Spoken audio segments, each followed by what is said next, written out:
Welcome to this bonus episode of Timm Talk, the podcast, traditionally about the DC animated universe, co-created by Bruce Timm. I'm Chris Lord. I'm Cameron Dexter. And we have a returning guest. You will know him from Ready Player One and anything else? Nope, that's it. Okay, just from that. Welcome back, Shane. Thank you for having me. We It's love great you. to We be miss back. you. You're also the Love you third too. part of the Burger Fan Club. Yes, the most important, famous uncreated podcast, Burger Fan Club. Still down to do that at some point. How long would an episode actually be? 7 minutes? 3 minutes. We all got the same thing. Well, I guess and 4 was minutes fine. of it would be us trying to remember where we went. Yeah, That's true. and then us listing just two places, but it's like, you know how a memory is just a memory of the last time that you Yeah. talked about something? So our list just keeps getting shorter and shorter, and it's now just, we went to Hamburger Mary's twice. Yeah. Every episode is a flashback to the previous episode. Flashback to the previous episode. It's a Dragon Ball Z episode. On and on and on. Well, as much as I would love to talk about burgers, we are here to talk about the most important movie coming out this year in cinemas. The Hellboy reboot, obviously. I'm here for it. Did you see Hellboy? Fuck no, I didn't see Oh, Hellboy. man, I got a lot to say. Did not bother with Wait, it. did it already come out? Yeah, it Okay. came out. I totally saw it then. It made was- like $3 million in its second weekend. Oh no! It was so- Harbortown, no. It was to such a level, because I talked to a few people about this. Did I bring it up on the podcast already? You probably did. I don't remember. Okay, I don't remember forget these either. things as soon as we record them. I only listened to the special episodes. So Fair that's all enough. right. Like the ones you're in. Maybe. Hellboy. On repeat. I listened to the Shazam one as soon as it was available on my iTunes. All right. That's true. That was your Hellboy phone's fault, not mine. Yeah, that's 100% true.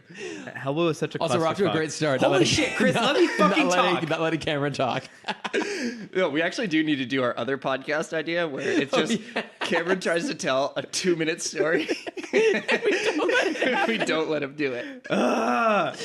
Okay, No, really, sorry. tell us about Cameron, Hellboy. No, it's not important. It's the not couch- important. no, Hellboy it's sucks, not. We're and no going one's to give gonna you see it. runway to do it. and I you're don't not- want it anymore. Let's just talk about Endgame. No, tell us about this Hellboy story. It's bad. There you go. It's done. Okay. There's a chicken house in it, right? I don't care. Yes, it's Baba Yaga. Oh, like John Wick. Oh, what? Oh, Shane. Oh, also, 2 weeks. You're coming back for that. I'm coming back for forcing John my Wick. way back for that. Apparently, I'm not going to be on that episode. Yeah, because you're in Japan. Yeah. Oh, what a tough life. You have to travel to Japan. Well, I was saying it more because I don't get to talk when you're here. Well, I mean, the thing is, we can have Cameron not be with us in recording, and I'll just cut in parts of him talking about anime, and then it'll be like he was there already. Yeah. We could Skype you in. Yeah, but it'd be like 3 o'clock my like 3 a.m. You'll for be me. awake. Yeah, That's you don't- tried, definitely. Yeah, well- You don't sleep. Yeah, I'm not going to sleep the whole time. Yeah. But no, we are here to talk about Avengers Endgame, because it's like the biggest movie ever. It's huge. It's like, we've both seen it twice. Shane, you've seen Yeah. it once. Just once. It's It's still casual move. It's still sold out. Yeah. Like I went last night and it was still. Yeah, I got the last seat and I Jesus. checked. Were you like four- the front row? I was second up front. Okay. Cameron loves But being up at the I front. enjoy sitting up front. Yeah, he's- because there's less people to distract me. I mean, Is that the main thing that you like about the front? Yeah. What do you not see any downsides to like your neck breaking? No, because usually when I'm up there, there's no one in front of me, so I can push back more. Oh, okay. And so I feel like I'm lounging more than straining. Oh, wow. So it's Yeah. like you're actually living the life of luxury. Everyone else Exactly. is like, they're doing it wrong. But when it's a full house like that, then yeah, there is a bit of a neck problem, which is why I walked out for 20 minutes, because there are parts of this movie that, me personally, I don't give a fuck about. But we're gonna give that's our fair. deep It dive is long, soon. and we're going full on spoilers here. Yes. Like, we're not going to bother to like do a playback on what happened to the movie. We're just going to dive straight into it and talk about everything. Because the reality is, if you're listening to this, why the fuck haven't you seen this movie yet? That's true. So They wanted go, like a 2-hour spoiler-free review. right? Rather than a 3-hour movie, go see it. Just go see the damn movie and then come back. Yeah, and listen to us Give drone it on. as much money as you can. It finally. I think this might be the final thing to trump Avatar. It might get there. Like, Oh, please do. I think it's already crossed over 1 billion worldwide. Oh my god, I got to check on this real quick. it's been out for 3 days. It's been for 3 days. So fast. But I mean, just overall, Well, what, opening night it made like 250 million. something like that. It's crazy. Okay, so as of April 28th, 2019, according to Box Office Mojo, 350 million domestic, plus foreign totaling 1.2 billion. Holy shit! And it opened in China, I think, first earlier this week. Like a few days before it opened in the U.S. It opened in China. Okay. Yeah, so that's But I like could have been on Weibo getting spoilers. Yeah. I have nothing to add to that. But okay, what did you guys just think? Overall thoughts? Did you enjoy it? What were you thinking on Cam, this? after you. So Shane, what did you think? Let me tell you a Chris, story. hey, we're making a change in our lives here. All right? That's true. We're gonna be good people. No, I didn't say that. Oh, okay. Let's not get too crazy. Give me this 2-hour window, guys. Okay, Cameron, what did you think? I felt a lot of emotion going through this film. Not like from character. Jesus, I'm in the world's most uncomfortable, why don't you sit noisiest in the good chair? Because I need my It laptop. rolls. I need my laptop at the same time. Yeah, that's like you can. Oh, it's not important. You look like your chair looks like a drunk spider made it. Yeah. It's no. I'm just. Hang on. I'm just gonna ditch this. I'm just gonna sit on the floor. I mean, you have the folding chairs that are just a little bit higher. You should stand for the whole But thing. then I won't be able to get to my laptop. It's how a little bit. How will I look There's up a random 4-inch things? difference between that. Your elbow is not going to be in that much pain. Hey, sometimes 4 inches makes all the difference. Hey, can you not talk about his elbow like that? I'm sorry. That was a low blow. An elbow blow? No. Yes. Chris said that, not me. This movie was such a roller coaster of emotions and a sense of I didn't like a lot of it. Really? Yeah. Really? Even after the second time? Well, the second time you were describing. Second time I had such a shitty watching experience, I couldn't enjoy any of it. But that's what you get. You throw the dice in your theater experiences. Is throw the dice the phrase? Isn't Yeah. it roll the dice? It depends on how angry you are. You just go huck the dice, am I right? Well, you throw them Cameron's at not the people allowed. talking. Cameron's not allowed in Vegas from too many cracks-based injuries. You're a big overhand dice guy?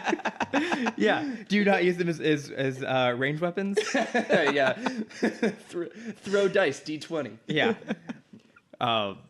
Yeah, you throw the dice, and sometimes you get really bad people around you. And in this case, I had a really shitty viewing experience to the point where I just walked out for 20 to 30 minutes, just so I could it was quieter in the hall than it was in my seat, which is not a great time. But for a lot of the movie, I enjoyed it. For a lot of it, I really didn't. Okay. Time travel, we said we're gonna hold off on a lot of time travel We're stuff. definitely gonna get into time travel stuff because I have lots of thoughts on that, but we're gonna save that more towards the end because it may go on for a while. I will say, Teen Titans Go did time travel better than this Agreed. movie, which you I did will not also do. agree. I have seen that film. Yes. You would actually like it a lot. It's really fun. I have. You It's have seen Oh, it? yeah. Teen Oh. Titans Go is great. Oh. It's like the most self-aware film I've watched in years, and I Yeah. loved it. I'm going to give this, okay, little context. I'm casual. I've seen probably, 50 to 60% of the Marvel films. But I'm going to give it an A because I enjoyed it. And my thing is, I don't understand a lot of the deeper nuanced references. So I feel like it was just overall a really solid film. And my really hot take that I've been going around saying is this is the most enjoyable comedy I've watched in in a while. Because it feels Studio like all comedy. the what? It's the studio comedy. Oh, absolutely, It's a major studio Chris. Big budget studio comedy. Where were they? They were in the Marvel universe the whole time. Yeah. People were looking in the wrong places. That's what I'm saying. You don't want Hangover 4. You want Thor 3. Take that, game night. Yeah. Tag. It's basically the same movie. Yeah, pretty much, except for with actual jokes. But yeah, I don't know. I really enjoyed it because I think that there wasn't the stakes were a lot lower for me.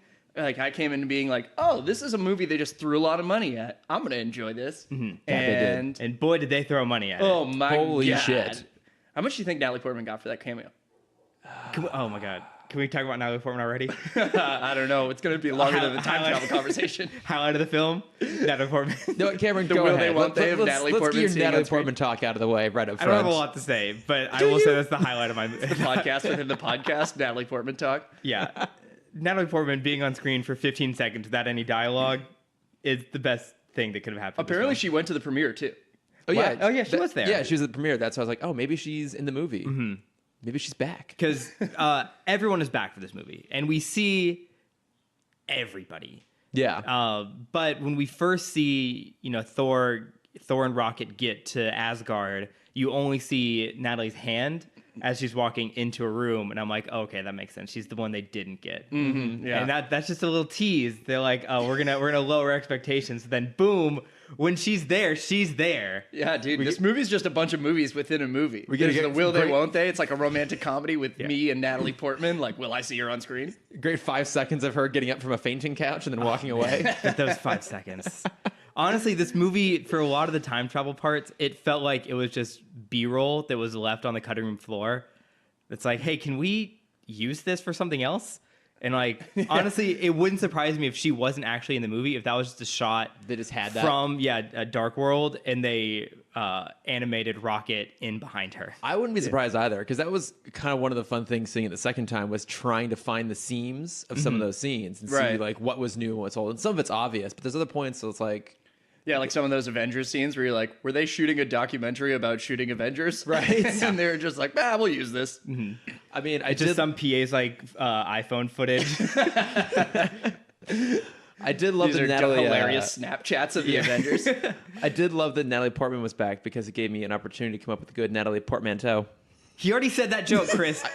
Shane already said This that is joke, and you just full-on straight up joke stole theft. it. Did you? This is a time heist of jokes. Wow. you say it? He did. He said it as you started recording. Chris, you never listened to me. I don't listen to anybody. I know. This is Cameron's life. I've said this before. I have music playing on these headphones. That's a smart move. Yeah. I imagine it's like a dentist's office in your head. Like just like a very light soft rock. I'm just listening to some great Michael Giacchino. Just some loud drilling. That's you and I have very different dentist experience. Yeah. I love the dentist. I mean, you have very white teeth. Oh, thank you very much. I don't. I found the dentist very relaxing.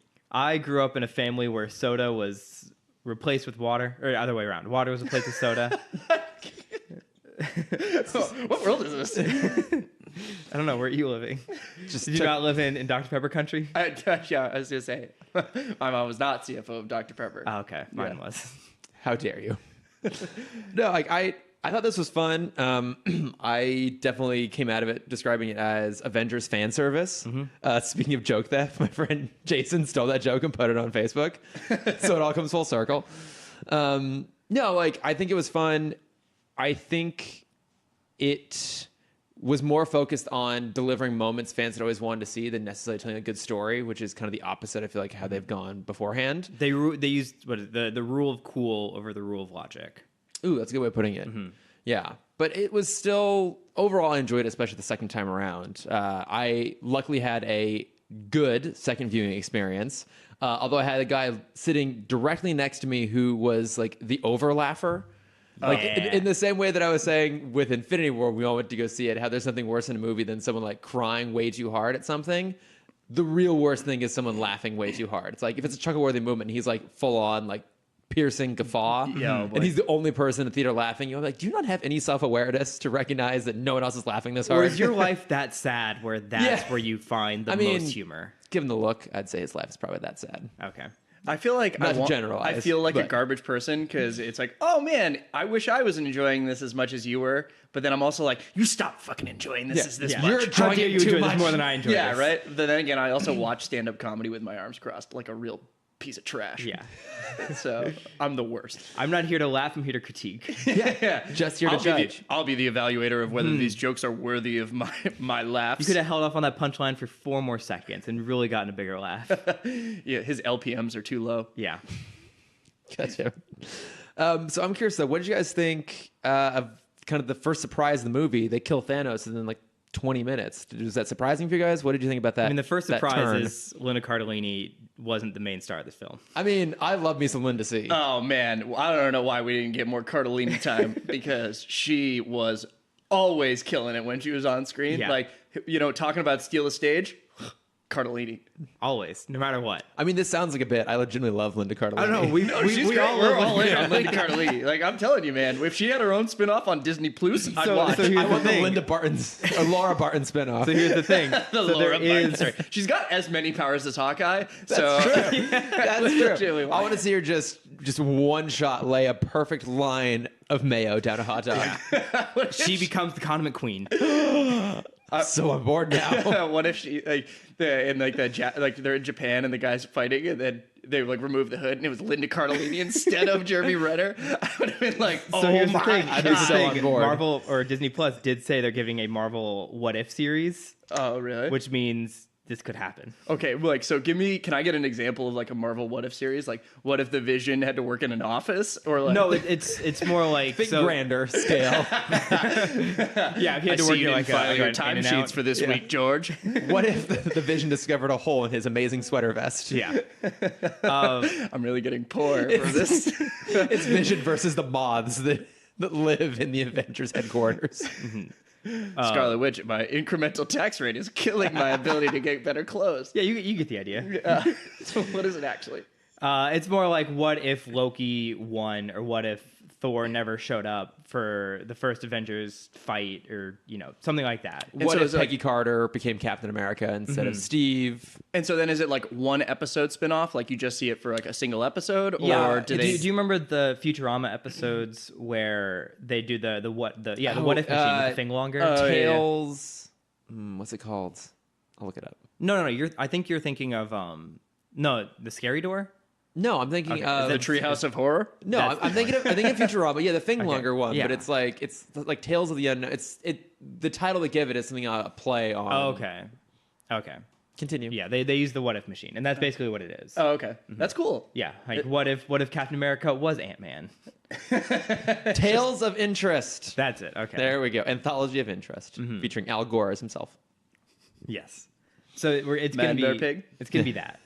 Oh, okay. But That's cool. with the Marvel thing. And it's going to be on the Plus? On Nice. the Plus, yeah, animated yes. with most likely the principal voice cast returning. Wow. Yeah, They got them in those all together deals. yeah. I think they just, at this point, those bundle deals you're talking about. Marvel Where was you first get like to a do this. PS4 Ultimate and also Uncharted 4? Mm-hmm. yes. Okay, great. Yeah. But I think at this point, Marvel too, like they have so much budget, they don't care. Like they'll just re-sign people for huge, new, exorbitant contracts and not give a shit. Ooh, speaking of which, how much did it cost? Do we ever get a final number on how much it cost to make Endgame? Because I know they did it as like a combo production with Infinity War, but I want to say that the number I saw was like 500 million, which is crazy that they just doubled it up in the first weekend. I wouldn't be surprised because again, they can spend as much as they want. I mean, just the cast for this movie alone is greater than probably most film budgets. Well, yeah, Natalie Portman Except for was Triple X State of the Union. yeah, Of course. was as much as Robert Downey Jr. Vin Diesel too. They paid him All right. in for Did you see in the credits, like everyone, like usually in a movie, it's like there's only one person who gets the with and one person gets like the and, but everyone is so famous in this movie, everyone gets an and or a with. So it was like with Vin Diesel as Groot and Robert Downey Jr. as Iron Man and Jeremy Renner's signature. Like everyone had to get a unique. signature edition, Jeremy Renner. That's a collectible edition of Jeremy Renner. Okay, also, I got a question for you guys. When I type in Endgame budget, what do you think the first auto propagation is? Net worth. No, it's Endgame budget in rupees. Yeah, I mean that's a good question. Yeah, are you not a big fan of like Hyrule currencies? Thank you. That's what I wanted to make that joke because he damn wouldn't it. get it. I don't get it actually. It looks like Hey, yeah, it's- Chris, play a video game one time. I refuse. Looks like it's probably around 400 million. Jeez. Which is crazy with how much just B-roll footage they used. Yeah, just all that iPhone stuff. Yeah. But okay, wait. At the end, it just like goes to black, and then it's just the white Apple logo, and it's actually been an Apple commercial the whole time. Yes. Okay, wait. This is a tie ad. All of this was shot on the Oh, it's Apple just- 11. the iPhone 4GS. Yeah. Why did I think I'd be able to apply structure to this podcast?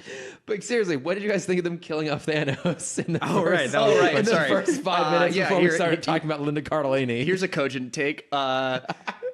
I really liked it. I thought that there was so much buildup, and even though I was trying to avoid so many of the spoilers, like you can't help but it left you at a place where you had to really not know anything to try and see to at least not even guess what was going to happen. Yeah. And there's already so much source material that they could be pulling from that I liked it. They were like, boom, we're going to kill Thanos. Now you have to think about it. And in the movie, at least it gives you that jarring moment where you go, I don't know what's going to happen next, even Yeah. if I do know that there is all this source material, because this could go in any directions. It's almost like they're forcing that reset 10 minutes into the movie. Yeah, I agree. It's, we've had a year to theorize and guess about what's going to happen, and we spent hours and hours just So trying many to Burger imagine fan what we think clubs is going to spent happen. just speculating. Yeah, and the fact that Thanos is murdered in the first 5 minutes. Murdered? Yes. I mean, murder. What word would you use instead of murder? Straight murked up. I mean, but just murder sort of implies like That he was killed it's a bad ruthlessly with thing? an axe without any defense. I mean, he did kill almost Yes. half of You everybody. can murder a murderer. Actually, Chris, he did not kill everybody. He killed one Yeah. half of everybody. 50%. Yeah. Also, not a decimation, which is what they were calling it for a long time because that is a tenth. Is there a word Oh, like half summation? Sure. You can have that He one. went halvesies on the universe. Yeah. You went splitskis? Yes. He went Dutch. So Dutch? Yeah, like you said, you see him go down, and then I kind of just forgot about all the trailers and all the footage we already had. Mm-hmm. And what happens now? Because a lot of the trailers featured prominently that early prologue stuff. Mm-hmm. Yeah, makes sense. That Jeremy Renner was like the cold open, and I figured that would have been something we would have seen 25 minutes into the film, Same. when they're building in Act 1. Yeah, And instead not you're expecting him to be a main character. Oh my god. Yeah. Well, yeah, dude, how much time did you build for me to complain about Jeremy Renner being the main, having the most lines in this movie? I've saved the final 20 minutes. Thank goodness, because I'm gonna talk about it. But I mean, I guess they also had to pull from that section because they deliberately withheld revealing what characters looked like. So they withheld showing that Thor was going to get fat or that Hulk had become Professor Hulk. Or the Korg's back, the most The important part. Korg, yeah, the Korg was back. Valkyrie was back. Meek. Meek is back. Do you Good old think Meek. Oh, Meek. having It's being mean on Call of Duty. do you think it's Fortnite? Oh, Of course. I was Of gonna course, say, do you think of having- course it was Fortnite. wow, really? Because Wow. that- I'm one of my Gen Z, But one of the things that Gen X, whatever. made me really upset is that got the biggest cheer in my theater. Fucking Seeing it tweens. last night was when fucking Fortnite came on screen. Really? Yeah. Did somebody get up and floss? I mean, I was second row, so maybe behind me. It honestly wouldn't surprise me. It'd be so funny. It took me a second to realize you meant the dance, the floss. I'm like, why would they was that how they celebrate in Fortnite? Did they just go and do really good? It's dental a yeah. care? The game is really This about is the dental second hygiene. talk about dental hygiene on this pod, but Fortnite players have incredible dental hygiene. All right. it's actually think that- big dentist is who's behind Fortnite. Do you think that's going to date this movie? No, I think it's such a small moment. Yeah, and I think that Fortnite, I actually don't think I've ever played it, and I'm a huge I've never gamer, played it. but I really do feel like it kind of expanded beyond the gaming world to a point where so many people knew what it was. But just in that America, it will become, though. That's the thing. Really? Yeah, Fortnite is not huge. Good take, me. I Ooh. don't know, but I'd be curious if they changed out what game was playing Oh, that'd be depending on smart. where they went. Like 'cause they did that with Winter Soldier. Cap's list of pop culture references would change depending on which country the movie came out in. Oh, really? So I wouldn't be surprised if it's different in other parts of the world. I mean, Was just it put just in a screen that said China, greatest country in the world? yeah, exactly. just put in fucking FIFA. Everyone plays FIFA. Oh, yeah, there you go. In China, the Tiananmen Square revolt was on there, but then blacked out. It's just a bunch of bars against the screen. It says redacted. Exactly. And the North Korea version of this film is just It's just a picture of Kim Jong Un. Kim Jong Un shooting an 18 in golf. Yeah.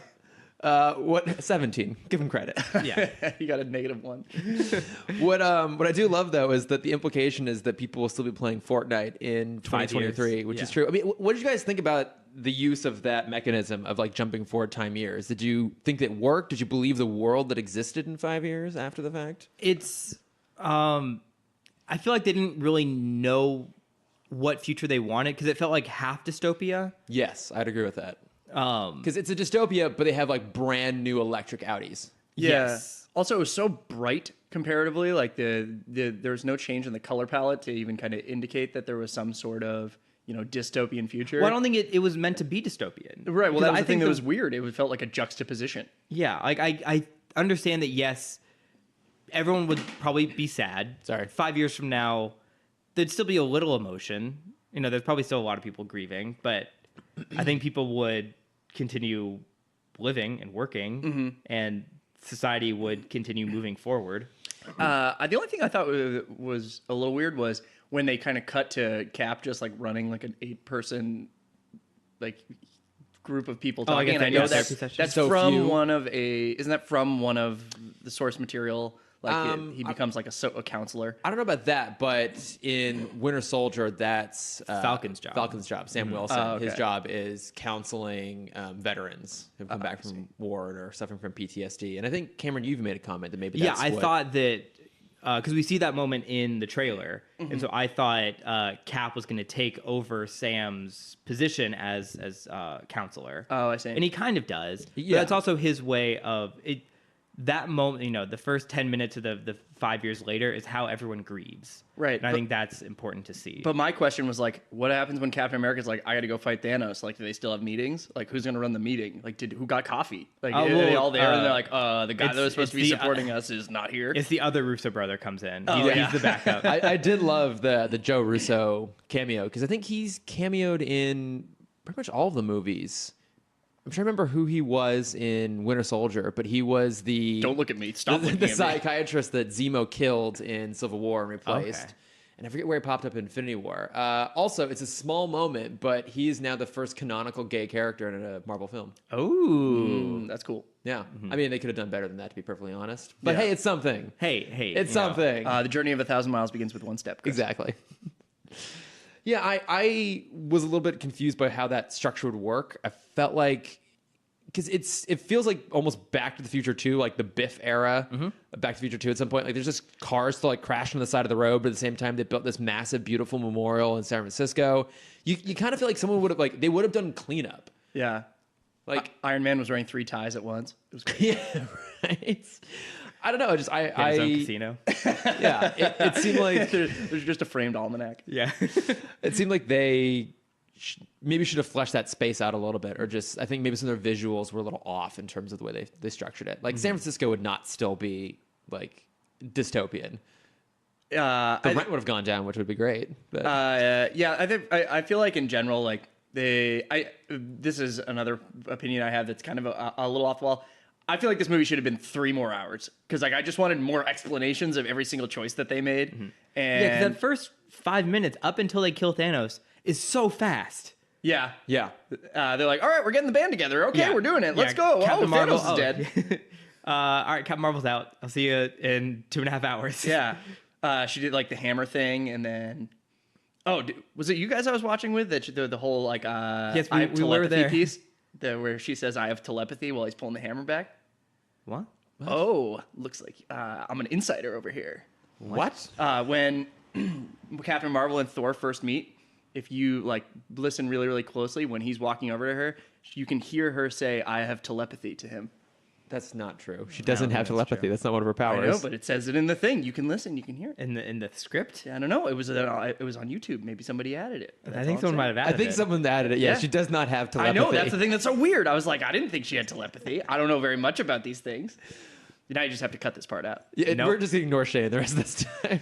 But okay, so Do you guys remember when Captain Marvel took over minor parts of Asia? That was so crazy. Yeah. now, did you guys think that the rest of the structure worked though? Did you like the concept of the time heist and going back and stealing the gems without getting into like the crazy time travel mechanics? I promise we'll get into that. Just the general idea of going back in time to steal the stones. Did you like that idea and just generally how it was executed? Usually I'm okay with time travel stuff. Okay, If they- best time travel movie. Best time travel movie? Yeah. Oh god, probably Bill and Ted. Okay, good answer. Wedding Crashers, because it's about 45 minutes too long. Very true. Yeah, it's crazy. They have like 2 Infinity Stones in that movie. Dude, I didn't think we'd see the Power Stone at the reception. That was Yeah. crazy. I'm trying to think. Wait, there's there are 2 Marvel actors in that movie. Owen Jeremy Wilson. Renner and Christopher Walken. No, none. Jeremy Renner's not in that. He's not? Bradley Cooper, Bradley Cooper. Rachel McAdams. That's right. Okay. And somehow Christopher Walken has not been in an MCU movie at this That point. actually is so surprising to Yes. me right now. That makes me kind of sad. I Yeah. feel like he might pop up as like a voice performance He has in to. Guardians 3 He somewhere. just plays Stan Lee. Yeah. Also, how's Jane Seymour not been in an MCU film? My God. Who was that again? The mom in Wedding Crashers. She was also Solitaire in Live and Let Die. She was How's also Will Dr. Ferrell Quinn, not been in a Medicine Marvel Woman. movie? Because I mean, because it's Will Ferrell. I feel like he'd do anything. He did Holmes and Watson. Oh God, good point. Yeah, but I think he wanted to do that. That's the difference. Why though? I honestly he could write not it? tell you. No, there's no way. That he was a bet? I was gonna say, I feel like that movie was written as like there was a kindergarten project where like, all right, kids, everyone write your funniest joke, and then they just put them back to back to back in a script. What I probably think that was it probably started as a Funny or Die bit that probably had like one good joke in it, and someone's like, hey, let's make this a movie. I mean, They like made The Landlord a movie. Yeah. Let's be honest. The overall idea there of Will Ferrell and John C. Reilly reteaming to do a Holmes and Watson story is a fantastic idea. Yeah. They just did not nail the concept. I didn't even bother watching it because as soon as I saw they were making selfie jokes, I was like, I can't do it. Okay, so great question about time. Yes. Chris. Yes. What's your favorite time travel movie? I told you, Wedding Crashers. That's Yeah. great. What's yours, Chris? I mean, it's Back to the Future. Yeah, it's my number 2. Yeah. And I mean, this is controversial, but for me, Back to the Future 3 is my favorite Back to the Future. I know, because you like blows my trains. mind. I It love makes me so trains. sad. I love trains and cowboys. Huge Snowpiercer guy. I do love Actually, Snowpiercer, in Snowpiercer fact. is really Yeah. good. One of Chris Evans' best films. It's the only Chris Evans films I haven't seen. Also, Tilda Swinton's in that, too. You haven't seen Snowpiercer? Oh, I Oh, feel like man, you it's really enjoy intense, It but is that's That's why I haven't really, seen really it. good. Well- Because when it came out, it was just after a breakup, and I'm like, not in the mood for a sad film. And then like 3 years later, I'm like, I You know what? still not in the mood for a sad I don't film. think that was a movie that I'd be flipping through and be like, this movie's going to depress me in a way that relationships depress me. No, I mean it was just like a low point in life. Okay, I guess. It's very intense. Like, you come Yeah. out of it, like, you're shook when you Yeah. come out of that movie. Also, I feel like Tilda Swinton, just like every time she does a character, she's so off the walls and it's always so good. I Like, love her. I just feel like someone's like, whoever's doing casting is just like, oh, I need a crazy kind of person, but that's Yeah. super believable. Get me the Swinton. Get me Tilda. I did Give me love that Tilda. they, She's just a single squiggly line. I love they doubled down on what is one of their most controversial casting decisions still is Tilda Swinton as the Ancient One in Doctor Strange. They brought her back. It makes sense they would bring her back for that moment because Doctor Strange himself wouldn't be there. And the thing is, I love her and I like that performance, but I also understand why it's problematic. But I also get like her part in the movie brought up the most important thing about time travel. Yes. Is they kind of went That over it's super dope. that it's stupid dumb. Hang on, we're going to get to the mechanics of it later. We're going to get into it, I promise. She does bring up like, yeah, if you take the stone, what happens to us? yeah. But I mean, then there's the argument that Hulk could have made of like, well, no matter what, you're fucked. Yeah, so, So give me the goddamn yeah, stone. you give me the stone now. You're going to get Dormammu'd so hard. Yeah. Yeah, because I think for me, the time heist thing, or just the time travel in general, this felt the most jump the shark of anything that's happened in the MCU so far. It definitely bugged me the first time. Second time around, I already knew what was going to happen, so it didn't bother me as much. But it did, like, I don't know, something about Tony Stark being like, yeah, I cracked it. I cracked time travel. I'm like, I don't believe this. Yeah. With it is like, it's like a Thursday night, and he's like, what should I do? Should I solve time travel? It's like, I mean, like RDJ is a fantastic actor, and in general, the MCU has been really good about making this ridiculous stuff believable. But this didn't really work for me. I will say that it didn't feel like, you know how you have to kind of earn certain things Yeah. where it has to show you failing enough times that when you succeed, it feels like that was earned. Yeah. The fact that he was like, run this projection, and it just says successful on the Yeah. thing. I was like, oh, wow, that was quick. Well, you can see on the monitor. I mean, it doesn't make any sense, but in the model, like you do see multiple attempts being run as he's talking. Right. And I understand that, but I feel like it's still required as part of when you're just doing structural writing that you need. And I know they're trying to service so many people in this episode. Yes. God, you fucking In writer. this, in this mini-sode of television, in this single Strong 15 minutes. I'll say that. yeah. No, well, we still haven't talked about the fact that there's a buddy comedy in the middle of this movie. But the fact that they just go to the fact that Robert Downey Jr. is like, I can solve time travel, but I don't want to. In which that was nice, but then show me him at least struggling a little bit instead of being like, I'm just reluctant to solve your problem and I just don't really want to because I know how it's going to end for me. Yeah. Yeah, it was, I don't know, just kind of a weird conceit. That being said, I liked the scenes where they went back in time.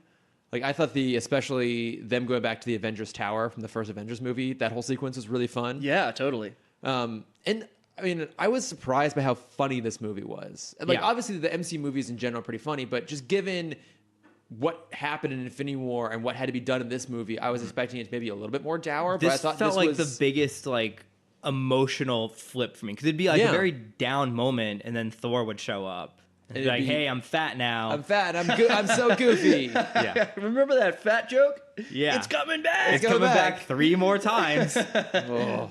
I do think they might have been in his cabin in New Asgard for a touch too long. Like I was like, "Ooh, we get it. He's depressed," but he never had a moment where they were just like, "All right, we need you back. There's beer," and he was like, "Oh, I'm coming, you I'm guys." on my way. Oh shucks, fine, I'll come along. What happened to Korg, man? Why can't we bring Korg? And He's in the final battle. Oh, is he? Yeah. I Yeah, don't Korg- remember. Korg- that. Yeah, and Korg and Meek- Meek are both in the final fight. mean, Was he wearing everybody's- the romp him the whole time? no, I wish. Oh, that would have been awesome. It's fantastic romp him. I feel like Do we you- need to buy romp hymns. Do you think well, that's I just have what one. Taika Waititi showed up on set wearing? And Yes. like, yeah, Korg has to wear that now. I think that was actually, I saw something that it was apparently based off of a romp hymn he wore to a comic convention one time. Good. I Good. could- I could totally believe and that. he loves like pineapples. And Yeah, so of that's course why he it's does. like all the Yeah, pineapples. I could absolutely. I mean, Taika Waititi will always be the best thing in whatever he's in. Yeah. including this movie. including Green Lantern. That's right. We'll get to that. Taika eventually. Waititi plays the American best friend in the Green Lantern in the live action Green Lantern film. With Ryan Reynolds? Yes, And he does he have an American accent? Yes. What? It's so bad. Why would you do that? Like, why would you be like, hey, what's the best part about Taika Waititi? We should take that away. Yeah, it's so because he also doesn't write his dialogue, so it's just like the worst dialogue with the worst accent, and he still pulls it off better than anything else. Oh, God. 'Cause he's Taika Waititi. Yeah. he's a goddamn legend. Yeah. and an international delight. I've made a blood pact to watch every Mark Strong movie, so maybe I need to go back. Yeah. Did you? No. Oh, okay. With who? Who did I make a I blood don't. pact to I watch? was going to Mark offend Strong? you. You had made it with someone other than me. 'Cause I love Mark Strong. I made it with Mark Strong himself. Yes. As a pact of eternal youth, both him and I have to see every Mark Strong movie, He actually has to see every Shane Tully movie. It's been a really terrible bet on my end. every stand-up special. where I just stand crossed arms delivering jokes. I mean, I'd watch every Mark Strong movie. I've seen a lot of them. I'm looking to see what else he made. I mean, so did you guys like those scenes? I know, Cameron, you said that when you went back for your second viewing to escape, you left during the 1970 sequence. Like, Yeah, Like, and what it- about it- that one didn't really do it for you? It's oh god, it's one of those. I mean, I don't want to get too much into time travel stuff, We will. but it's just I know we will. I'm trying to hold back. This podcast is just one huge tease. Oh my God, Mark Strong has 105 acting credits. So 105 years old. You honestly, if you were like, get ready. if you said over under 7, I would have said under. Yeah, there's a lot of movies on here, a lot of TV too. You can skip the TV. When did Anywho. Mark Strong start acting? Once again, over under 2015. I'm gonna say 99. 89. Damn it! What? How old's the strong He's man? 105 years old. I want to He's say done one movie every year of his life. Every time he does a thing, they have to sing happy birthday to him. Yeah. he is 55. 43. He's born in 63. Is Mark Strong a Time Lord? What's going Yeah. on here? I mean, the man Him and does Tom Cruise. does not age. Still looks fantastic. Yeah. If you told me Mark Strong was a Scientologist at this point, I'd believe you. It'd make me very sad. But He's one of those actors like him and Jason Statham are those people where like you could say anything about them. Like, yeah, that sounds right. I feel like I have a pretty good touch on Jason Statham's career. Do Just you for watching knowing the that first he 4 was a Transporter movies. former professional diver and then was in a mob? Okay, fine. I do not have a good handle on Jason Statham's career. Someone did a like life of Jason Statham video, and I'm like, no, none of this can be true. The Life of Pi 2, Jason Statham. Yeah, Yeah. there's old footage of him when he's a diver, when he still has hair. Like, not a lot of hair, mind you, but he still has hair. Yeah, and he's one of those people that I just thought he was bald his entire life. He is just, hey, we're all born bald. Yeah, Oh, that's actually not true. But in my mind, He it was. is. But he was. yeah, and he stayed bald. Okay, That's sorry. when the mob is 5 years old. We got distracted by the Mark Strong Chronicles. Yeah.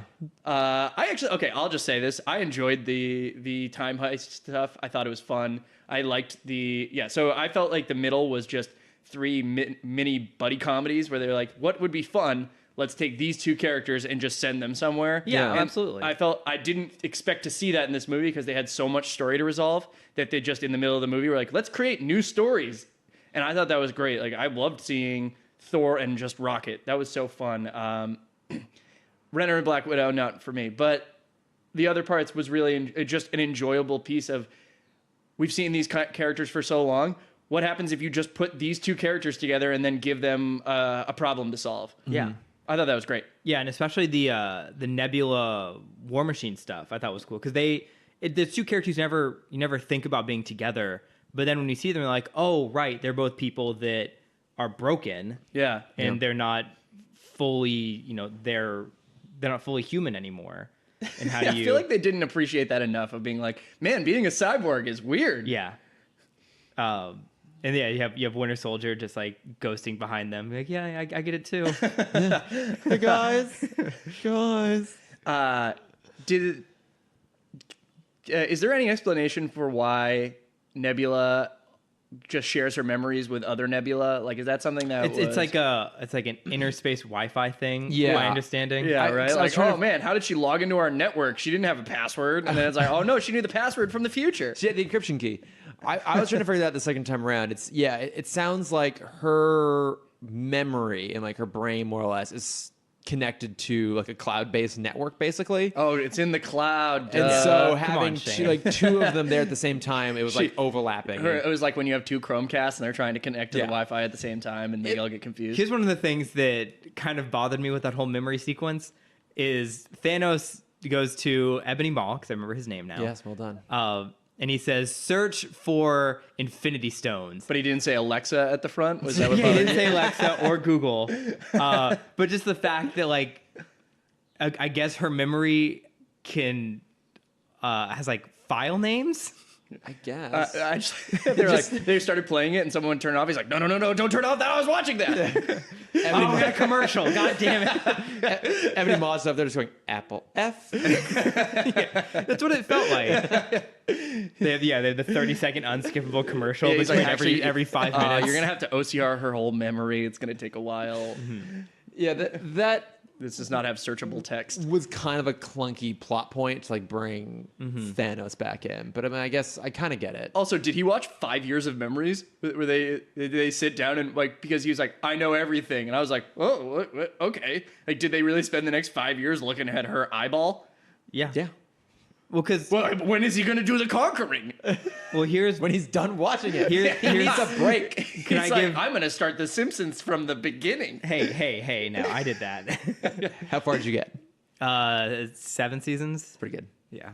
That is very Can we impressive. talk about the biggest plot hole number 1? Does it involve time travel? Wait, you said the biggest plot hole number 1. So Yes. is it the biggest plot hole or no? It's the first of the biggest plot holes. Oh, okay. The fact they made it very clear there's only so many. They only have one Pym particle per person. So how did Thanos bring an entire ship? Not just that. How did Thanos get there in the first place? Nebula took the Pym particle. Yeah, that's a great question. Yeah. My it does- biggest question yeah. is how did they shrink the ship? And yeah. no, mine was when Paul Rudd loses his taco. It looks like Hulk's giving him 2 tacos, but in Yes. the next scene he's only eating 1 taco. What happened to the other taco? I did look ate at that. it I did so look at the quickly. second one. It's almost like a giant taco shell with 2 tacos inside of it. Right, but then Paul Rudd's only eating 1 taco after, and it's not like No, there an is a ultimate divide nacho. in the middle. There, So 'cause I does he did give double look him at 1 taco and then the other one he It's takes? 1 taco with like a chip in the middle. Oh, okay. Yeah. Oh, All right. okay. It has like a divide because it's a Hulk taco. Let's just agree that we didn't solve that problem. Yes, we did Great. not. So okay, The biggest hole the Russos forgot. so I do want to talk about some of the moments in this movie too, because I feel like The fan service parts. the fan service stuff. Because I feel like this is what really delivered on. I think some of them worked better than others. I really like when they go back to Avengers Tower and they sort of tease up a recreation of the elevator fight from Winter Soldier. Oh yeah, that's cool. like beat for beat, same characters in it, like some of the same dialogue, the same tension, and that Cap solves it, but is whispering "Hail Hydra." I really loved that. For me, that is what Marvel has always been really good at doing, because that's kind of like their little nod to the fact that Cap in the comics was recently a Hydra agent, Yeah. without actually having that be a story point, which is kind of what they've always done. It was like in Age of Ultron when Cap was able to wiggle the hammer. It's like, oh right, he's been able to do it in the comics. There's like a little nod here, or in Iron Man 3 that they put Pepper in an Iron Man suit, but it's like it's organic to the story. So I felt a moment like that was really organic, and I really loved. I liked in the tower when Paul Rudd was saying, "How did you not think those were bad guys? They all looked like They all bad looked guys." like bad guys, yeah. Man, I thought that was nice. That it was almost so self-aware of the fact that the movies have grown and the way they've written them have grown. to at least go, yeah, like, duh. It was so obvious. How could you miss this? I just love Paul Rudd in general, especially in these movies. He gets to be all of us all the time. Yeah. He is 'cause such the avatar for the audience. Yeah. He has all the smart ideas without having the smart follow through. Yeah. So he gets to pitch time travel. We're like, well, yeah, how do we do it? He's like, oh, well, they did it in Back to the Future, and that was, that made sense. That they worked. did it in Bill and Ted. That made sense. So yeah, it should make sense here. Yeah, shout out to that rat for putting all the entire story elements into. So did you guys see the Doctor Strange put all of his faith in, that was the 1 in 14 million was the rat opening. Opening the quantum realm again. Yeah, that's what he was waiting for the whole time. Yeah. Question for someone who hasn't seen the Ant-Man movies. Was Ken Jeong's character part of that? Because everyone was so stoked when they saw Ken Jeong. No, I mean, that's just so he wanted to be the Russo brothers. I wish I could get that famous where I'm like, hey, make me an extra. He showed up on set one day and he's like, hey, can I be in it? And like, no. And so he just kept showing up. He would show up in different costumes every day. Like, do you need a janitor? Like, no, we don't need a janitor. Do you need a tow man? Do you need Superman? Yeah. Like, no, we can't do that. Do you need a doctor? I am one. Yeah. Like, I can fix somebody.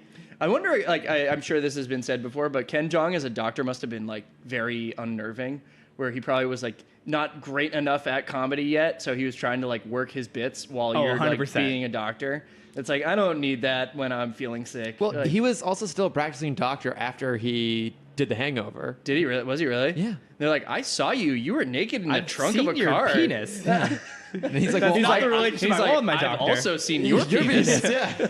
It's just a fair trade, I think. Yeah. But so the reason he was in there is that the Russo brothers have a history of putting in cast members from Community in bit parts. So Were Danny they involved in Pudi- Community? I don't know. What? Were they involved in Community? Yeah. So they, I don't know if they directed the pilot, but one of the things that helped get them on the map was they directed all of the paintball episodes. That's right. The Modern Okay. Warfare episodes. I've never seen Community. Have you seen Community? I've seen half the first season. It's good. Yeah. It's great. But yeah, people always cite those some Make of it to the best paintball episodes. episode because those are the best ones. Okay. Yeah, people said those. Oh, are is great. it a recurring episode every season or something? Yeah, it's usually the season finale for the first 3 seasons. Oh, okay. Yeah. I'll definitely. And check it out. everyone parodies a different kind of adventure story. Oh, okay. So one of them is Western themed, spaghetti Western themed. One of them is based off Star Wars. Oh, awesome. Not really sorry, just based off of Harrison Ford. Even better. So you have a little Star Wars stuff. You have a little There's a little Blade Runner Indiana stuff. Jones. There's a little I was Air gonna Force say, One. I feel like Harrison Clear and Ford is present a danger. theme that only Chris could pull off as a party host. You're just wearing Indiana Jones's hat and Han Solo's vest, and I mean, I have an indie hat. yeah, I know. That's why I'm saying Yeah. I feel like you should But host the a party audience doesn't that's know You're this. wearing it right now. I know, Yeah. guys. You make sure we know. It's over my headphones. that are also playing music. It's playing the indie theme. Yeah, I've sidetrack. My favorite types of comedy episodes are recurring episodes in a show that's got a lot of cachet, like the Halloween episodes of Brooklyn Nine-Nine. Those are so good. You would really like season 2 and 3 of Community then, Okay. because that's when they stop caring about it being a school and oh yeah, we're just gonna make fun of everything. Ooh, me like. Yeah. Ooh, gross. I said me like. I take No, that you back. nailed it. Cut that out. Sorry. But so, anyways, yeah, they have a tendency to put their actors in those parts. So Danny Pudi had a brief role in Winter Soldier. Jim Rash was the dean or whatever at MIT in Civil War. Yvette Nicole Brown was Dean, in no. Endgame. Was in Endgame. Yeah. What about Joel McHale? Was he in anything? He's never, not that I recall. No, I don't think he's ever been in any of them. Good. Yeah. Yeah, and then obviously Kane John. Can they just murder him immediately? He's on screen for 2 seconds. That was actually at the start of Endgame. Did you not see they cut his head off? With the axe. Yeah. Wait, oh, So what's he- the axe he name, was by the- the way? Stormbreaker. Great. Cool. Thanks. Yeah. Wait, so Cameron, what about the 70 sequence to just not do it for you? Because I really like that sequence actually. I did too. I thought it was really fun. It's a good sequence. Great sunglasses. yeah. It's true. Great Stan Lee cameo. Also, the hat fit. Also, is that Stan Lee or Mark Maron? I couldn't tell. It's both. It was Mark Maron tortured doing a Stanley inside. impersonation. yeah. It's not that I didn't like it. It was more just the theater. I just couldn't be around those people anymore. No, I understand. But no, I mean it's a good sequence. It kind of fills a lot of the emotional holes that people have wanted of, Cap seeing Peggy one more time. Yeah. Tony getting a chance to say goodbye to his dad. Yeah. It also sets up the fact that Captain America going back and staying in the past of like he gets that little taste of it and he's like, this is what I miss. Mm-hmm. Yeah. So it feels like it does set up things for the future. And It's also kind of sad that like Tony does get to spend that whole time talking to his dad, and I guess his dad doesn't know what his son looks like. No. But yeah, everyone, as me, I wanted Cap to just say something to Peggy or, give her something so she knows that he was there. But, you can't do that. You can't. That's not his style either. Mm-hmm. I also Because, time travel, you can't do that you can't shit. do that shit. Can't mess up the time stream in We'll get any there. sense of the way. We'll get there. But I mean, I also I feel like I'm going to that- be silent for the last half hour of this podcast. God. I promise we will. This is not going to be a Matt Damon on Jimmy Kimmel situation here. We're actually going to talk about this. But I also liked that it was the first time where Tony was off his game. Like Tony, who's normally so cool and calm and collected in every situation, is just like bumbling his way through it because he doesn't know what to do and he's so overwhelmed. Mm-hmm. Also, 70s, everyone is a lot more like chill around very dangerous military equipment. I think that's actually kind of true, though. That's absolutely true. Absolutely. People have been like, nah, I'm sure it's good. I would say go talk to everyone who worked at Los Alamos, but they're all fucking dead from cancer because they worked at Los Alamos. I'm surprised there wasn't a guy who's just like eating like a depleted uranium candy bar. It was like, nah, we're good. He's like, my hand glows. Playing catch the uranium core. Yeah, they didn't give a shit back then. It's like, oh, you're in this very like secure a baseball glove. Yeah, you're in this very secure area that no one except like 10 people know about. Yeah. Yeah, you must belong here. Oh, I'm you're sure like they didn't lock doors back yeah, then. like, No, they you're an didn't lock MIT doors. intern. Yeah. You're fine Yeah, here. all the kids are hanging out in daycare licking lead paint toys. Like, no one gave a shit. No, yeah, it was like, give them the lead paint toys. They think it's sweet and they'll shut up.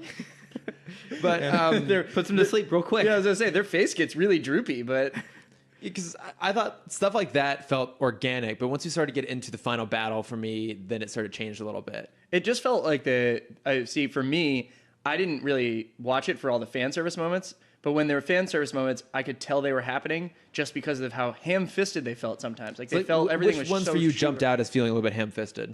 Just some like why was Doctor like when they took out some of the characters that were more powerful so that they could show Yes. other stuff. Like why did Doctor Strange have to handle water for like an hour of the movie? Yes. So Spider-Man could take the gauntlet and be picked up by all these other characters. I mean, I guess if you want to apply some sort of logic to that, Doctor Strange is the only one who knows exactly how things have to pan out. yeah. So he maybe like so. But he was like, "Oh, this is the 1 in 14 million where I deal with water." Yeah.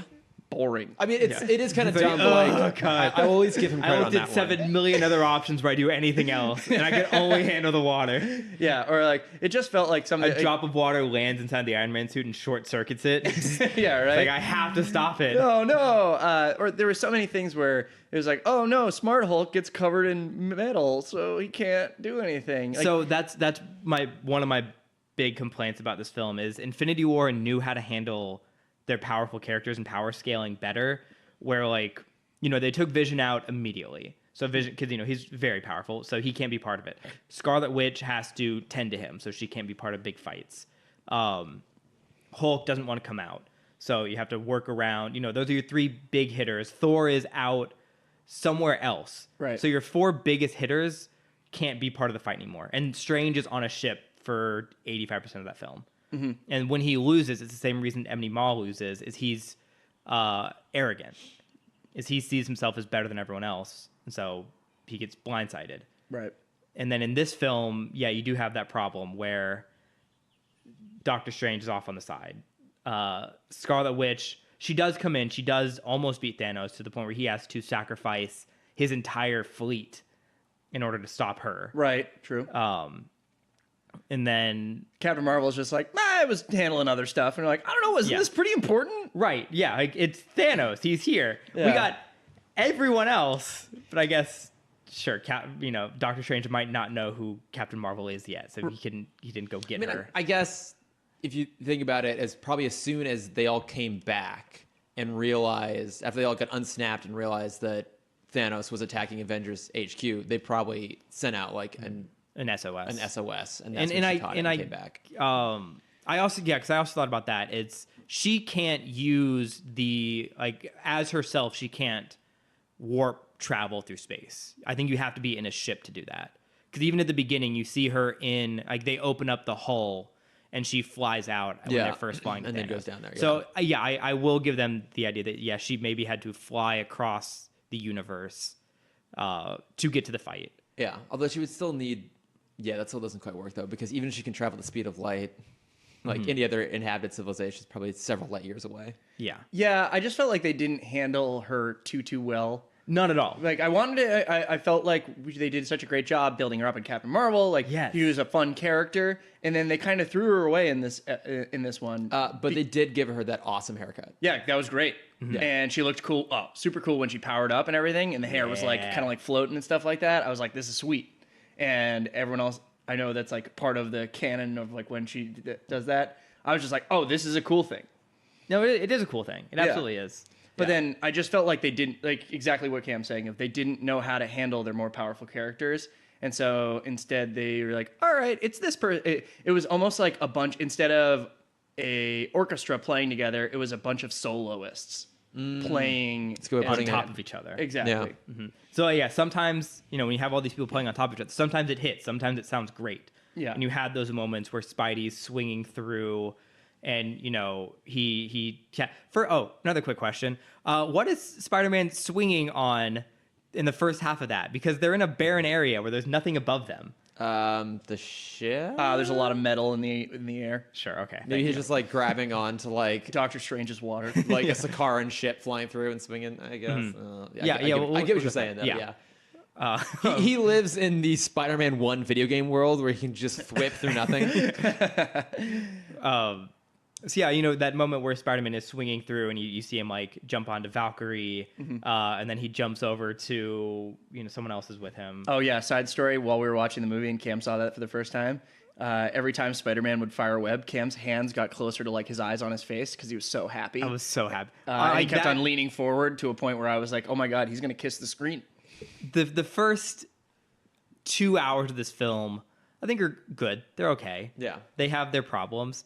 But the second you get to that fucking shot of, where you hear Sam say on your left, and then everyone comes out and the theater just erupts and cheers, that scene made this entire experience worth it for me. Yeah. That was so, yes, it's 99% fan service. I don't care. That's a scene we're probably never going to get in film again. I didn't have a problem with everyone showing up for the final battle. That to me didn't feel fan servicey. It was more in the specifics. Okay, yeah. So I'm specifically thinking of Cap wielding Thor's hammer And using the lightning. Because they made it such a specific point in Ragnarok to say that the hammer doesn't have lightning. It just channels Thor's. So I guess They made that such a big point. Captain Thundermerica. Yes. nice. Nailed it. How do you think he got his captain status? Well, I mean, they gave it to him. Maybe go out and earn it. Yeah, it's kind of a ceremonial status. Yeah. They call him Dr. America. He gets like an honorary doctorate. Exactly. It's honorary captainate. Well, I think Donald Duck is a sergeant. Oh, shout out to Donald Duck in Mathmagic Land. Yeah. What? We'll talk about it later. Okay.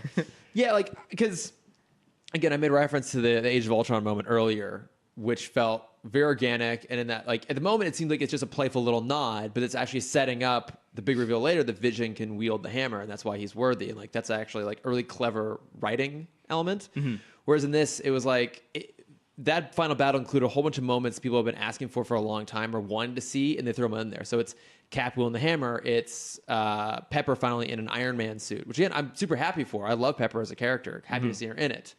But it just felt a little on the nose. And this is a question I'm putting out to our listeners, specifically our female listeners. The female Avengers shot, to me, felt a little bit inorganic.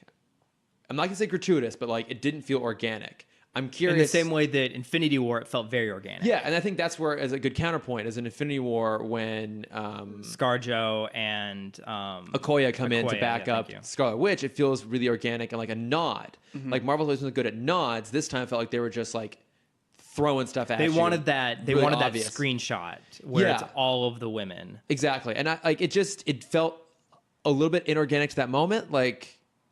I get what they were doing, but it felt weird. So it's more of a question. I would love to be thrown a counterpoint to that, especially from our female audience, if they thought it was actually organic or not. And then power scaling wise, as a man, let me tell you this. Oh God. Oh no. Go on. Go on. Let me make a note here where I'm going to have to cut this out. No, it's something that we talked 50. something we talked about before, where it's Captain Marvel doesn't need the backup. She doesn't. Because she could have just run straight through. And so in terms of power scaling, like, once she shows up, she is basically constantly kicking ass. And the only thing that ultimately takes her down briefly is she gets punched in the face with the Power Stone, which I think is reasonable to say that would do that. Yes.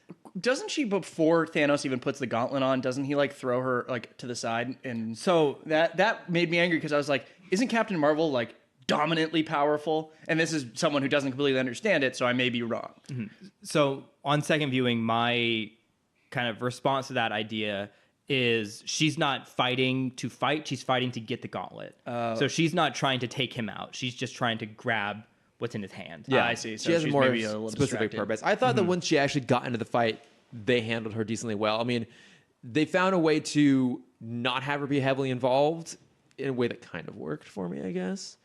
But at the same time, I just wanted more of her. Like, Same. Yes. again, having subsequently rewatched Captain Marvel and like been a lot warmer on it, but even after the first time, my complaints of that movie would nothing to do with her. She's great as that character, and I think she's great in this too. Like, she just carries around this sort of like earned confidence that's really she has the fucking awesome. Nick Fury level confidence. Yeah.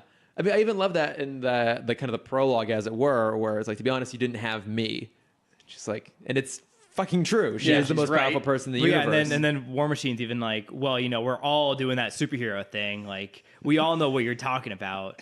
She's kind of like, no, you don't. She's like, buddy, you shoot guns. Yeah, exactly. You have a suit full of guns. Like, I am walking power. Oh, you broke your legs? I can't ever do that. I'm super strong. And Yeah. I make the short haircut. Cool. Yeah. But so what do you guys think about the kind of arcs here? So there's more or less an arc for every major Avenger. So like, Tony's death is the biggest death in the whole movie. Did you think that worked? Were you glad to see him go? There was one shot, because they did all these throwbacks and all these callbacks to the other movies. There's one shot that I wish we got, and that's after or before everyone comes into the fight, when it's just Thor, Cap, and Iron Man fighting Thanos. I would have loved a shot where Iron Man sits up and he sees his vision.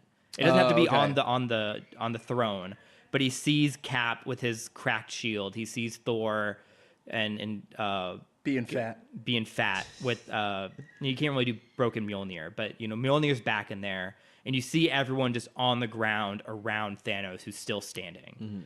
And like, I guess you couldn't have that because you needed Cap to have that glory moment, but I think having that one callback would have been an awesome moment where like this thing that he's been so worried about his entire for the past 6 years Is has happening. finally come true. Yeah. And he's like, where did I make this mistake? Was Strange wrong? Like, is this not the one where we win?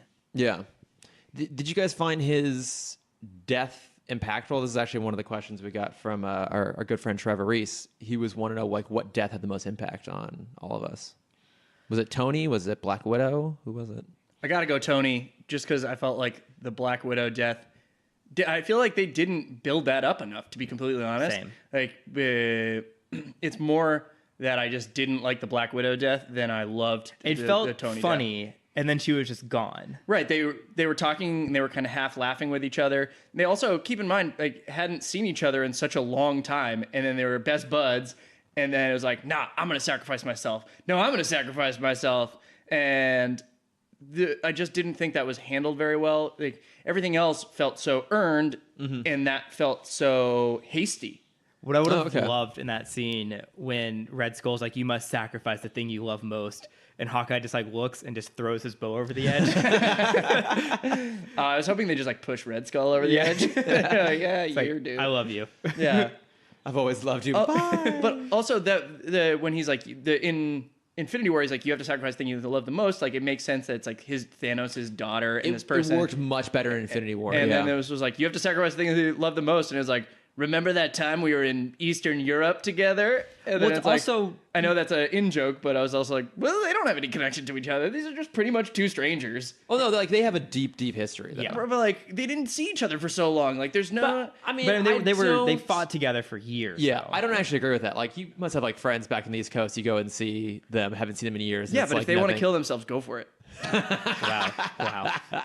No, No, I'm just kidding. I love you good. playing on the You're never very gonna hear this technical side of sacrifice. I don't think it would have worked if one of them just jumped off, Right. because then they're sacrificing themselves, and the other person wouldn't technically get the that's stone. Jeremy That Renner wakes is up in the pool a and valid he just point. doesn't have anything in his hands. He's like, oh, come on. Yeah, because I mean, It was the bow.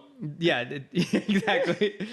It was his sword that looks like the sword from Majora's Mask, the one with the holes in the Oh, back. yeah, good call. Thanks. Jesus Christ. You know that game?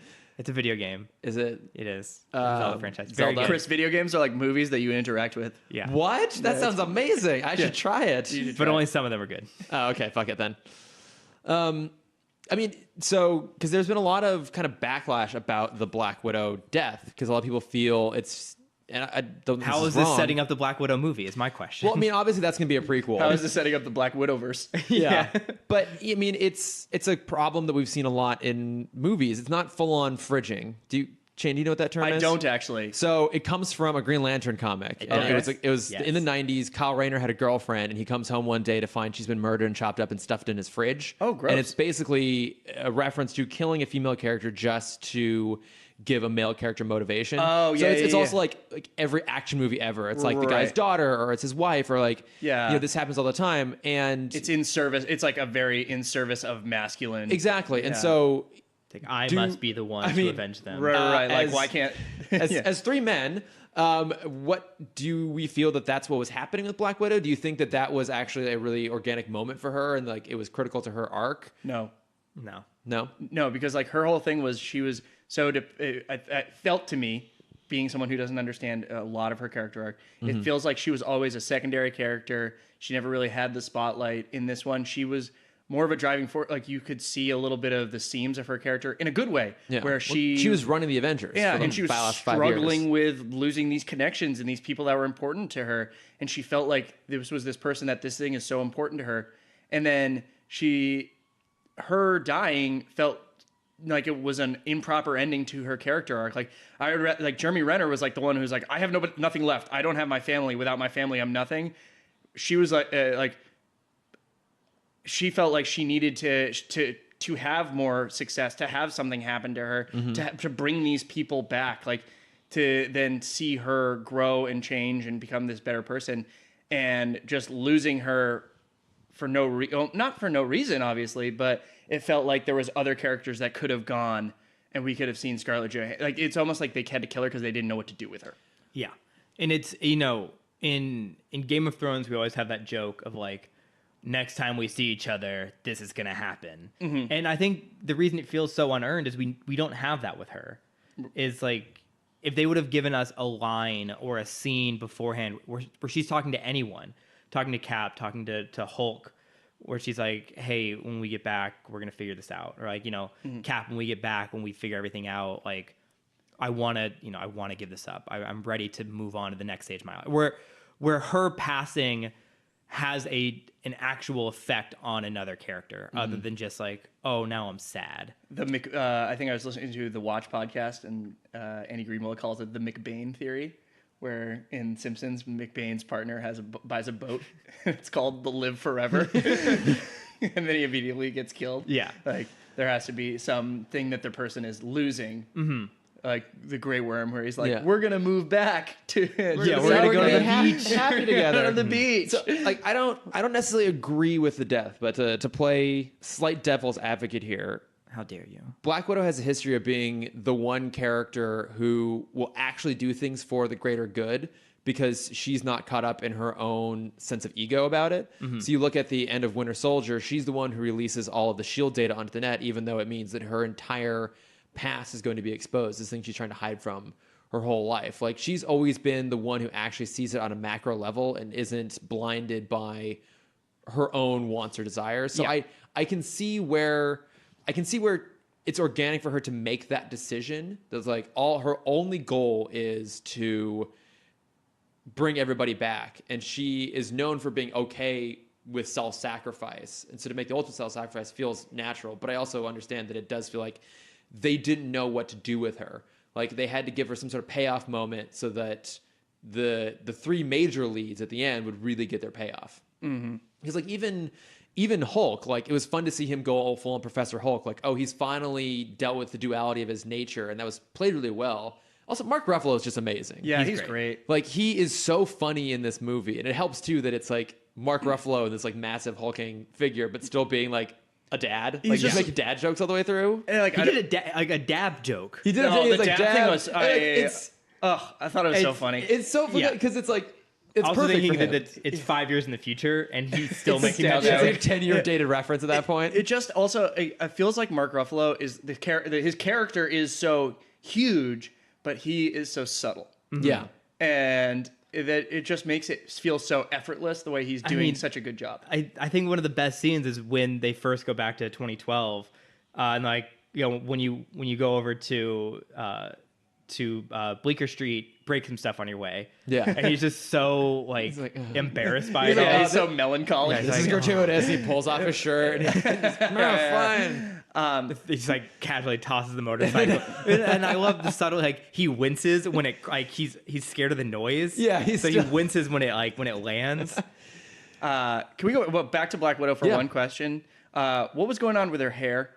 I understand it was like she dyed her hair. So and her stylist was one of the people that got snapped. Oh, that's what it Yeah. is. Yeah, Okay, I totally. realized that. Because I was like, oh man, we're really like, Is that? I mean, I don't know. is how that a thing from the comics where she hair has like grows, half but, blonde like- and half red hair? Well, no, but I just read that as like she's been letting her hair go for the last 5 years, and it's Right. like naturally red. But doesn't it take like I would feel like in 5 years like your hair would have grown out farther than that. I would kind of think so as well. Yeah, Well, I like mean, it kind it- of looks like she did like a dip dry or like a dip dye. Well, it starts at the root, and so it probably stayed blonde for say 2 more years before the roots finally got their color back. I don't think that's how dyeing hair I don't think works. that's how. I don't know. I don't think it is either. No, I but think, I'm trying to give like logic the to it. hair like is the hair is permanently dyed, but then obviously it's replaced by the new growth. and the Yeah. new growth I don't is think. the Yeah, natural I don't color think of like the roots like start creating other. No. No, I don't I think I know what I'm talking about. It was a little bit. Yeah, it was a little bit weird. As someone with bright rainbow hair right now, I think I know what I'm talking about. Yeah, with 3 guys with short haircuts. Let's talk about hair. So we talked about Black Widow. Did you think that Hulk? Jeremy Renner stunk. Yeah. Yeah. Okay. Yeah. So okay. Hey, hold it now. Okay, here's the What- thing. what Have do you we guys think about seen him? Hurt Locker? No, I have not. I No. just feel like Jeremy Renner just keeps playing the same character from the Hurt Locker. Like he's still like tortured guy. Like when he's Ronin, he's like, oh, I don't have anything left. Like that was his character from the Hurt Locker. He was like a bomb tech that was like didn't have anything left and just like taking risks. And so now he's just a superhero that doesn't have anything left and takes a lot of risks. Like at what point is somebody going to be like, oh my god, he's doing the same thing over and over again? I mean, that's fair. I mean, what about his Bourne movie? Yeah, wasn't he like a guy that had nothing left? I didn't see it. Yeah, I didn't see it. Well, it was certainly a franchise that had nothing Yeah, left. I mean, like in the movie Tag, isn't he like a guy with nothing left, except for the tag game? Yeah. Well, there we go. He has nothing left, but he gets what he wants back, right? He gets his family back. He gets the Cardellini. He gets Cardellini back. I mean, highlight of this movie, that phone call. I would go to the ends of the earth to bring back Linda Cardellini. He answers the phone. It's like, you never told me what you want on your hot dog. No. So I take it you guys didn't care that he had been more or less shortchanged in the rest of the franchise and like No. got some time Oh here. my god, no. I Get think him he outta got too here. much screen time, and Nebula got way too much screen time. Agree. But I think she did get a little bit too much screen time because she also was like a plot device in order to bring Thanos I loved her in the back into beginning. the story. That opening scene where Tony's teaching her how to play Yeah. paper football. That was Love funny, that. yeah. Love that. It was fun. I liked seeing her become very humanized in this. I really like the moment where she holds Rocket's hand on the steps of the Benatar, Yeah. the Guardian ship. And I like that she had to kill herself. Like, that sounds weird, but like when there were the two versions, she literally had to kill her past. Because there's no problem with that in time travel. I'll say that now. If you kill your past self, no problem. Okay, I promise you, we're getting very close to talking We're about this so finally. good. Very close. Yeah, I will agree with that. I'm interested to see how they handle her in the next Guardians movie because now she went from being like more important than like the Mantis character. She's more important than who's probably had more screen time, like her or Drax? Well, it's interesting too because she was originally meant to die at the end of the first Guardians, and they kind of towards the end decided to like keep her around. The same thing happened with Loki. No, I guess because they always intended Avengers for Loki villain. to be the villain in the first Avengers movie because he was in the comics the first villain the Avengers went up against. There's two small things that I want to talk about with the Guardians group. Yeah. Rocket, when he's talking about his family, he refers to Mantis as the Bug Lady. And after just rewatching Guardians 2, he in fact has never said Mantis's name. He just calls it the chick with the antennas. Yeah. That's awesome. And 2, with Nebula. Fuck, what was the point I was gonna make? Oh, what I really wish, because they do a really good point of making her more human. Yeah. And so when it's the old Nebula that comes back in time or goes forward in time with them, I wish they would have had a scene where it is Rhodey, kind of everyone else is with the gauntlet. Rhodey's out in the foyer with Nebula, and he looks and he's like, "Hey, your arm's okay now." Oh, okay. Just Or something where he realizes what she's doing right before she gets away with it. Okay. Can I ask just a question about Nebula? When did she change like her head thing? Yes. So it's in that 5-year jump. Yeah. Because I was also at the beginning of the movie, she doesn't have it. Yeah, she replaced her components at some point. I see. Five-year jump. Oh, okay. I wasn't sure if that was like an important plot point because they really zeroed in on it when they made that change. Yeah. And I felt like I had missed that when I've seen the Guardians movies, so I wasn't sure if there was. All right, so because I do want to get the time travel stuff. So, but I want to go through the other like major arcs, and then we're gonna get to Cap's arc, which will segue into time travel. Yeah, so Cam is actually stretching his vocal I cords. know, right? He's doing some warm ups over here. So, okay, with Thor, how do we feel about how they handled Thor in this? Comic relief. He's just become, from Thor 1 to this, he's just become the comic relief character. Yeah, but I will. Do you like that?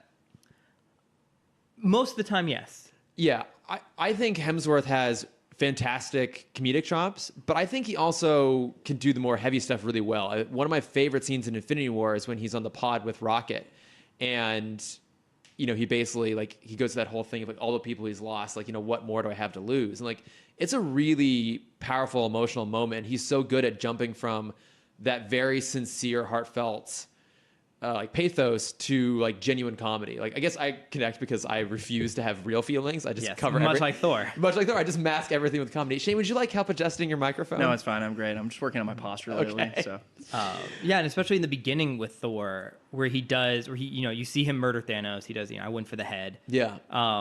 Sorry, not murder. When he kills Thanos. When Thank he you. violently attacks Thanos. When he righteously kills Thanos. Can you not use the M word on this podcast, please? Sorry. Dial M for meh. Shut up. That was bad. Shut up. Shut up. I'm judging myself on that one. Yeah, The cuts are deep. It would make In hour sense for two. him. It would make sense for him to have this huge spiral because it is kind of his fault. Yeah, he was at the time, he was the most powerful one who had the best chance of killing Thanos. Yeah. And he let it go. So when they initially revealed that he had gotten fat, did you like that and then just get tired of its repetition? I kept on waiting for a moment where he stopped being fat. I know that's. I just felt there needed to be a moment where he was like, "And now I'm strong." Because the fact that he goes into the final battle still being fat was kind of a weird thing to me. Yeah. Well, that was, again, that's with the power thing. I think they needed to power him down a little bit so he couldn't beat Thanos a second time. Oh, okay, that makes sense. But do we I like that he got his chance to reconnect with his mom with Frigga. Also, I love Renee Russo. Yes. Yeah, that was great. I feel like she kind of gets a little bit shortchanged just in general in terms of her career, but I think she's fantastic. I just think that is one of the things that's so nice about these movies is the characters that are on the fringe of all these movies are still amazing actors. Yeah. In this movie, you have Angela Bassett, you have one scene, right? Michelle Pfeiffer, you have Colby Smulders, you have Samuel Jackson, you have all these huge names, don't get a single line of dialogue. Yeah. Nat Portman. Natalie Portman, The yeah, kid barely from gets Iron Man any. 3. I feel like you missed on him. Oh yeah, good old Harley. I was trying to think who we didn't get come back. And for good guys, and I think it's just Tommy Lee Jones because it makes sense. He's long dead. But he could have. There's no way Tommy Lee Jones is going to do this movie. I mean, he could have been. He could have been there in like Tommy the Lee 70s Jones scene. in for it. Yeah. He could have been in like in one of the scenes in the 70s. I guess. I I feel like if at that point. But I was trying to think of like everyone who's been in the show. I guess. I mean, we didn't get a Coulson. We don't need a Coulson. Yeah, but they were never going to bring Coulson back because that's his own weird convoluted thing. I think he's dead again in Agents of Shield. No, he came back again. I don't know how it works. I haven't watched that show in a long time. Although I heard it got good. But so because I felt like the fat joke went on a little bit long with Thor. But did you like how his story ended with him basically finally abdicating the throne to Valkyrie and then leaving? Like, do you want to see him pop up again in a Guardians movie? Like, I do. Are you kind of done with him? What are you thinking? Yes, I'd love to see him in Guardians. I don't want the plot to be them looking for Gamora though. Which is probably what's going to be. I know. I just don't care about Gamora. What? I love Zoe Saldana. I like Gamora. I've and for our story, she died a year ago, and I'm done with that grieving phase. Yeah. And so now I don't care that she's back. Okay, that's fair. I will agree that it just feels like they are just treating her character not well. What is she? Is she like? Did she get fridged? Did she get fridged in Infinity War? I know I just learned this term, but like, wasn't that the driving piece of what made Chris Pratt's character like? He was like super, emotionally affected by this, but like. Then Gamora's characters comes back, and now they're just like, "Ooh, cool! They had these emotional moments. Let's reset." It feels Are like we gonna get 51st Dates Guardians of the Galaxy edition, where the whole movie is just Chris Pratt trying to recreate the spark, and he just keeps showing up with different bad date ideas. I mean, I'd watch that. I'd probably watch that. I think Gamora's No Chris Pratt in this movie. That's fine. Yeah, that was kind of right. He fucked up. Oh, I didn't know we were an pretty big- anti-Chris Pratt pod. I as time has gone on and I spent more time with him and his characters, kind of like you and Jeremy Renner, I'm like, he just plays the same character over and over again. And initially it was like charming and fun, and it's kind of lost its appeal from you a little bit. I will agree. He's the bottom of my list of the hot Chris's. He's below me. Power rankings. He's below me on the hot Chris's list for me now at this point. Well, can I get a power ranking of your hot Chris's? You're not Chris. Oh, I thought you want to be on the list. Yeah, I don't know. I don't want to be in your list. Okay. I mean, thank you. Yeah, what is yours? That's mine. Hemsworth, Evans, Pine, Pratt. Okay. Mine's basically the same, but I have Evans 1. Yeah, Hemsworth 2, Pine 3. Yeah. It's like the 2 and 3 are the hardest ones because Evans has always been number 1 for me. okay. That's fair. With beard or without beard? I understand that. Ooh. With beard. Usually with beard, especially not without beard in this movie. Okay. Because I did not like him because he looked too skinny in this movie. They all looked a little, minus Thor, they all looked a little too malnourished in this movie. He looked a little too like haircutty. Like Yeah. there was a lot like the sideburns were like, ooh, what are we doing here? Like Infinity War, great. Yeah. Peak Cap. Peak Cap. Oh yeah. Well, Peak Thor too. Yeah. Winter Soldier. both of them a real snack. Yeah. Yeah. I think Winter Soldier, Chris Evans, is also like very, very high up there. It's fair. Oh, I felt like Civil War was so long ago that I forgot that Iron Man and Captain America didn't like each other. Yeah. Yeah. I was like, oh, why are they so mad? Oh my God, they're still mad at each other. Did you guys find that they resolved that well? Did they? 'Cause I kind of feel like they didn't even really address it because there's that moment when they're getting ready to start the time heist, and Cap gives his awesome speech and he says whatever it takes, and he looks very pointedly at Tony, and Tony has this reaction that implies that at some point in their journey, their interests are going to be at odds again, and they're going to actually have to resolve their conflict. Yes, but and then they didn't do anything. and we with never that. see that? They never went. There with it There's a at all. cut scene where it's Iron Man trying to lift Thor's hammer, Never and gonna happen. Cap can do it, and he gets really upset. No, I agree with what you're saying though. There never came back. Like it also never came back to like what you were saying before of Iron Man never had that will he or won't he moment of knowing when to do everything. Because there's a moment where he just kind of Doctor Strange is like, this is the one, and he's like, all right, I guess I got to do it. Yeah. Like there's never any time where he thinks about bailing on this entire plan for his daughter. Yeah, that tension never came back. But I mean, I guess we kind of touched on this. Did you find his sacrifice necessary? Did you find it valuable or like emotionally affecting? I was in a weird position because I, for this whole film, expected Captain America to die. Same. And so when it was Iron Man that does the snap, in my head internally I was yelling of just like, it wasn't supposed to be you.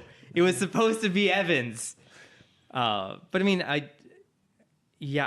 it was emotional, but not. Weirdly enough, I think the most emotional death in the MCU has probably been Quicksilver. What? I don't care about anyone else. Is that You weird? care about Quicksilver? And I didn't, but thinking back on the movie, Cam, that's you the got a lot one. of explaining to do. Thinking back, that was the one where it was like, he was going to live this better life, and he was the one that sacrificed himself, and he even got the joke in the very end. And no one else has had like that. I mean, Coulson had a pretty emotional death, but I didn't really care about Gamora and her falling. Definitely didn't care about Black Widow falling. Yondu's was pretty good. Yeah, I forgot about Yondu. I mean, come on, Yeah, you got some Cat one. Stevens thrown in there. That was like, actually pretty sweet. Yeah, that scene You're does right. get me. Okay, yeah, Yondu's I think number Yondu one. has the best death in all of the MCU. Yeah. I think the problem for me was there was such a build up to this that everyone knew somebody was going to die in one shape or form, like in the last 15 minutes of the film. Yeah. And there was so much talk about Evans and Downey Jr. not coming back, and like all of that. I think it tinged the death to a certain degree. These characters have been with us so long, but they're like, all right, it's time for him to go, and there's really no other way for him to go if he's got he can't just have everything work out for him. Like every character can't have everything work out, and so when he died, it was like, oh, this is how it has to happen. Yeah. And so I don't know. It didn't feel. It was inevitable. Yeah. I am inevitable. I don't know. I feel bad because it still felt like it was an important moment. Yeah. But it didn't feel like all the characters were, I don't know, not sad enough. It was just everyone was like, I wish oh, Spidey had like 30 more seconds with him. I thought that was done really well. I thought they had just the right amount with Peter, and then I thought Gwyneth Paltrow was amazing in that scene when she's saying goodbye. Like the range of emotions she's going through there of like trying to kind of Surprised she comfort. didn't like bring a crystal over. Like this will make him Just feel pulled better. out a jade egg.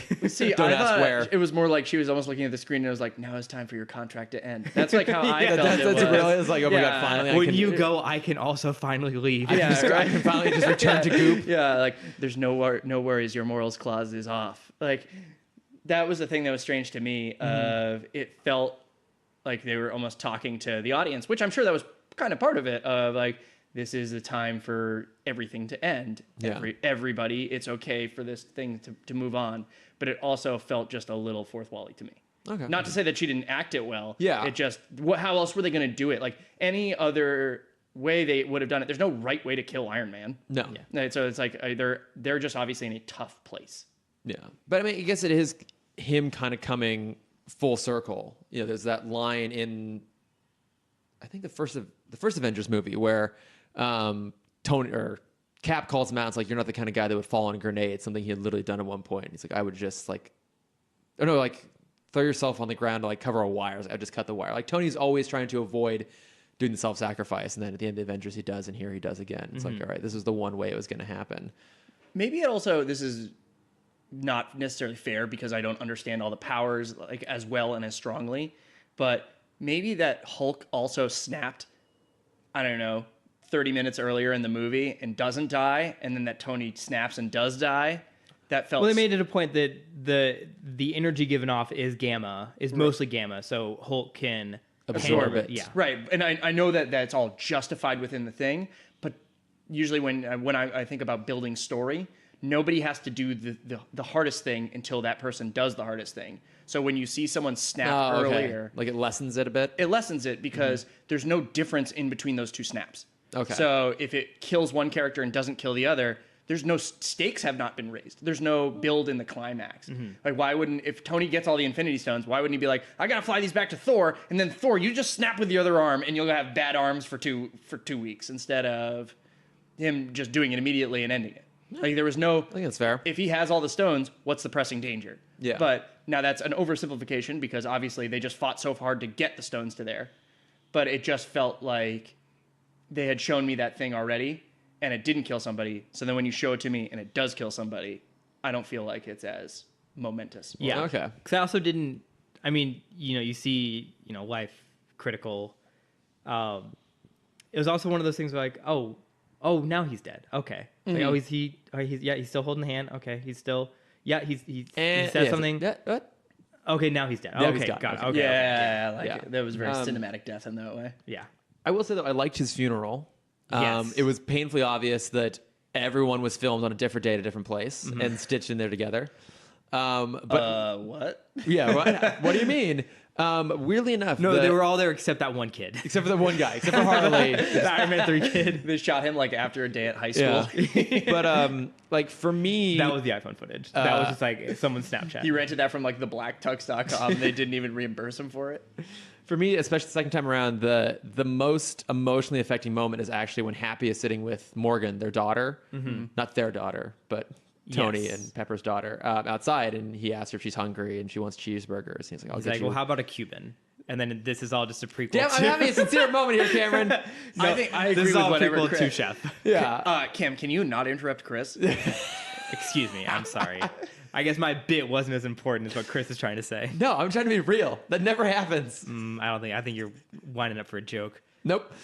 No, like legitimately, like when he tells her like, "Oh, I'll get you all the cheeseburgers you want." For whatever reason, that moment's the one that actually got me teary-eyed, especially the second time around. I thought that when I initially watched it, I was like, oh, this is really uncomfortable and clunky. Like he's just saying cheeseburgers a bunch of times.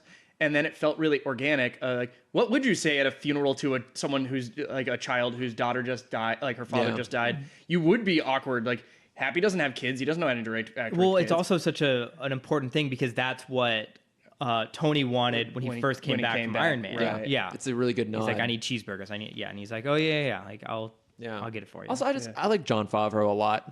Like, I think he has been really great every time he's been especially in that movie, Chef. in Chef. I hate Chef. I know. There's no conflict. Like, But if you imagine gets that every- as the sequel to Infinity to this movie, yeah, if you also look at it as a meta commentary on him making studio films that didn't go the way he wanted, it's Yeah. really bad. But no, I really like that moment. But okay, so let's talk about Cap, which will then get us into time travel. So did you guys like Cap's farewell? yes, I don't think Falcon should have gotten the shield though. You think you should have gone to Bucky? 100%. Why? Because the second someone punches the shield with Sam holding it, it's going to break his arm. He doesn't have any sort of super strength or metal arm. Okay.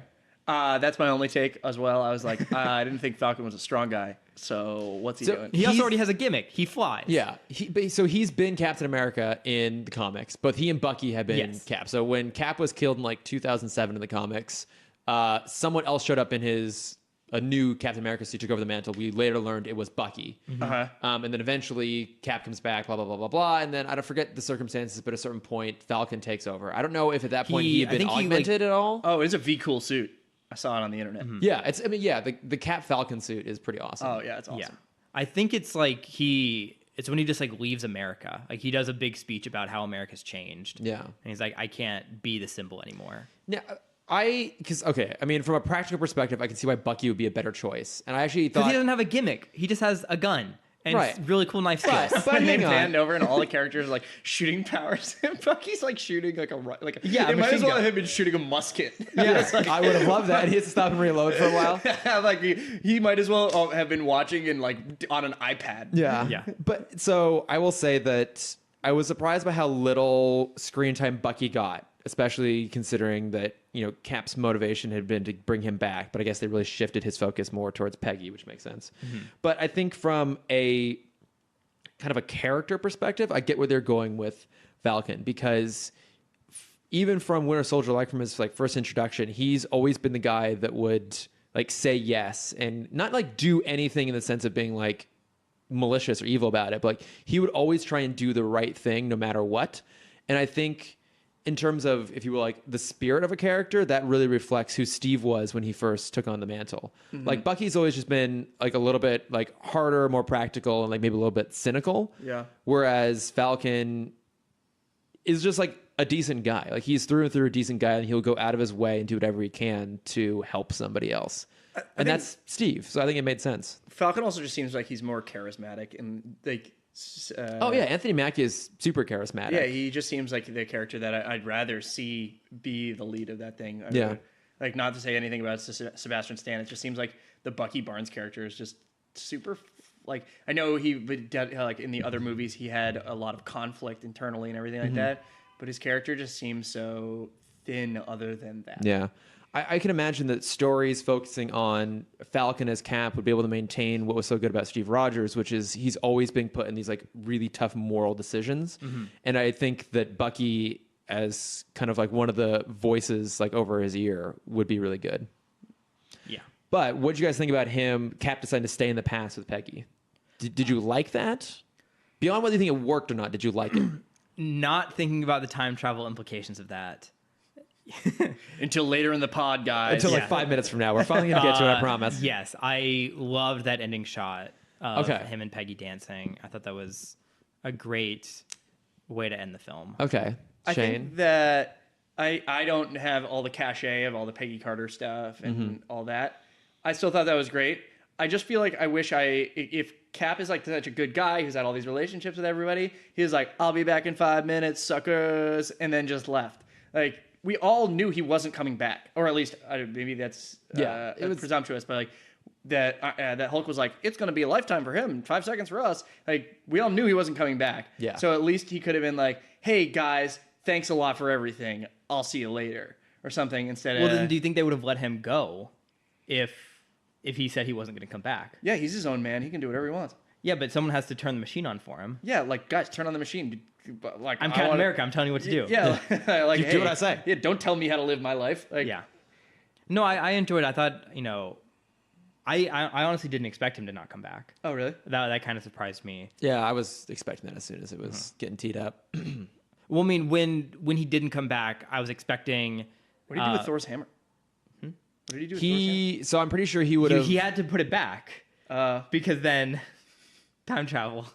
Yeah, so he took it back with him because when The he same was time he re-injected the ether. when in he that was apartment. redepositing the stones, he would have left it there. So, should we get into the time travel stuff? Let's. Okay, so Let's talk about it later.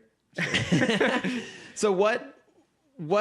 None of it makes sense. No, none of it makes sense. My issue with it is when you have like a high concept sci-fi premise like this, the thing you have to do is you have to establish your rules and stick to them. Yes. Right? Like the rules, like on an objective perspective, may not necessarily make sense, but as long as you stick to them and the rules have consequences, then it works. And they established their rules and then ignored them. Did they establish the rules? That's the thing. I only thought, like, my biggest problem was I didn't know any rules.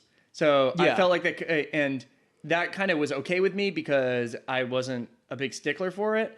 But I could understand how that bothers you if they just didn't establish the rules. Because it felt like they just were like, what are the rules? And kept on being like, Back to the Future, So, duh. Well, having seen it twice, like there's basically two approaches to time travel, and they acknowledge both of them. So I'm going to call one of them the Back to the Future 2 version, where if you go back in time and change something, an alternate timeline splits off. Yes. Right. Which I also just came to realize that when I was thinking about this in Back to the Future 1, that happens, which means that there is like the original Back to the Future timeline from the start of that movie is still going on somewhere.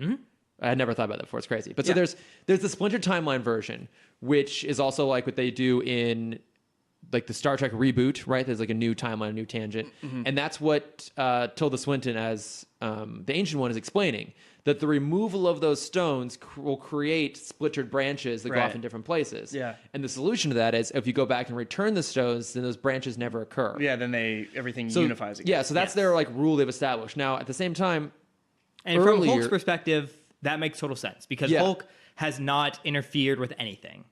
So Yes. when he's talking about that, it makes 100% sense. right. I don't know. He broke that one car. You broke that one That's true. car. Yeah. But that, so, that insurance company is going to change everything. I was going to say, maybe that was a car the doctor used to save somebody's life. Yeah. but at the same time, Hulk earlier That was the references car that wrecked Doctor Strange's car when he's driving that one night. Holy crap, another timeline! full circle. So earlier when they're initially talking about time travel and like Rhodey throws out all the different movies and stuff, there Hulk is basically describing what I would call like the Harry Potter version, which is you can't change the past. Basically, that no matter what you do It's in the gonna past, happen no matter what. Yeah, like whatever has happened has already happened. It's like in Harry Potter and Prisoners of Azkaban, they see during the first run through of time the things they've already changed because basically they've already gone into the past, changed it so they occur naturally. So it's like the looped version. Basically. Right, yeah. So Hulk seems to theorize that that's how it works until Tilda Swinton's like, no, actually it's the branch thing. But And there's no one at any point just goes, wait, which one is it? yeah, well, and so the problem is that if that's their rules, that as long as you return the stones, things will ride out normally. The problem is that everything else they do would completely fuck up time. Yes. Before Steve even decides to stay in the past, it's like the fact that, you know, Loki escapes. He shouldn't have been even in Thor, or even when they're on Asgard. Yeah. He shouldn't have even been there. Wait. No. So he's in prison when they go to Asgard. Oh, I see what you Yeah. mean. Yes, that's true. Oh, right. When the Thor 2 timeline, he shouldn't have been there. So Yes. like him disappearing off into the, like, taking the Tesseract and going away completely changes like everything that happens after Captain America. And even if we assume that when Steve goes back, he's able to like stop that from happening and like return the Tesseract to when it was originally taken, even if we assume that doesn't change anything, the fact that Gamora, Nebula, and Thanos were all pulled out of 2014 and stay in 2023, and two of them die means that everything You that can't happens, kill your past self. Yeah. That is time travel 101. Well, no, If like- you kill your past self, you die in that time. They're all just fighting the entire time, holding Polaroids of themselves and Yeah. seeing if they fade out. yeah, You hold the gun up and you look. Like, it's the same. Thanos is wearing a Mickey sweatshirt. But yes, as soon as that happens, like every movie that takes place after the first Guardians of the No, Galaxy in the movie, past, he's wearing like a WB sweatshirt, and then in the future, he's wearing a Mickey sweatshirt. I know WB never owned it, but having the shift would have been. I heard the joke goes better if you explain it. Yeah, you get it. but yeah, it's like His that. face needed explaining. None. Yeah, like none of that really makes any sense. Like all that stuff would be undone, and then with Cap staying in the past, now Peggy has no reason to start Shield. Well, yeah, and also even if say he decides that he's going to not like announce himself to the world as Captain America, because at that point the frozen version is still on ice and they'll eventually thaw him. So even if he pretends to not be Steve Rogers and no one recognizes him, does he just like not bother to tell Peggy like, hey, Shield is founded by Hydra, and at some point they're going to kill a bunch of people and they're going to sabotage all this stuff? Does he not? Does he like just stay out of everything all the way through? He has to. He can't ever interact with Howard because Howard's been on the search for Cap. Yeah. That whole time. It's me, Reeves Dodgers.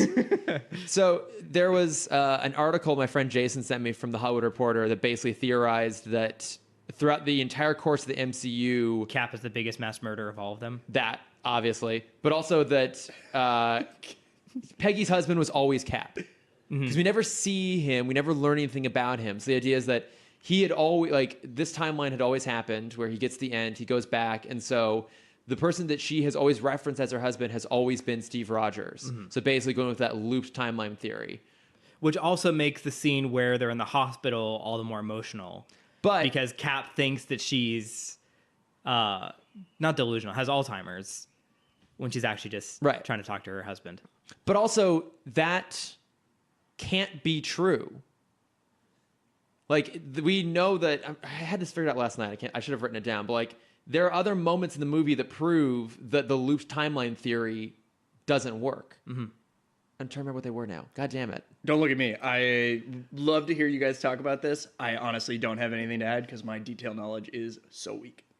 You keep talking. I'm going to see if I can remember what those moments Okay, were. so let's talk about the stones they can replace and put back in time and the ones they can't. The ether, they're going to have to re-inject into Natalie Portman. So they're going to... They couldn't get enough money for the second Natalie Portman That's true. scene. So Cap has to go back and explain to her, like, hey... He's holding a huge syringe. He's like, hey, be cool, be cool, be cool, be cool, be cool. Yeah, they definitely couldn't have gone on Earth to where the ether was hiding in the rock, taking it from the rock and just put it back in the rock. Do you think he could have gone to like, so now that he's got all the time in the world, could he have just gone back to multiple different places where like things were a little more chill? He just like puts it on the ground and waits for her to step in it. Oh, gross. What's this on my shoe? Yeah, why is it absorbing into me? Oh, it's the power of the universe. Great. So the Soul Stone you can't really replace because it's not like a trade-off thing. Like you're not going to get the soul back for giving the soul. So Hey, give me that. So in a sense, Gamora never has to die anymore because the Soul Stone is just there. Right. I assume Cap is just gonna like leave it in that puddle. He lies down and closes his eyes and he goes, go away. Yeah, and then Red Skull shows up. He's like, God damn it! I don't have time for this. He's also like, stop being weird. Yeah. Also, I heard Red Skull wasn't played by Hugo Weaving in this one. No, it's Ross Marquardt, who like is from The Walking Dead and does a whole bunch of impersonations. They just brought him in to do it. It's Frank Caliendo. Yeah, it's good old Frank Caliendo doing his Al Pacino impression. But Cameron, it's funny you say this because we got a question from Sam Gash, Okay. former guest in front of the show, and he basically said, "Which crazy Captain America time travel adventure do you want to see?" And he references re-stabbing Natalie Portman, trying to figure out how to re-cube the Tesseract, or him having to give the Soul Stone back to Red Skull, being like, "Thank you." Hey, Kitty. This is a fair trade. Yeah, You've never called no trades back. Give me back the thing I love the most, and it's like a Nintendo 64. Yeah. No, like, I mean, would you guys want to see that done at some point? Would you love to see like a one shot of like Steve going back and trying to have these little adventures? That would have been an awesome after credit sequence.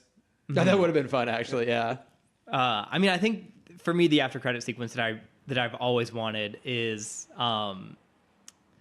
what's the actor, the friend from Ant-Man who talks really fast. Oh, Michael Pena, Luis. Yeah. I wanted Michael Pena to have to explain everything that's going on in his way of talking.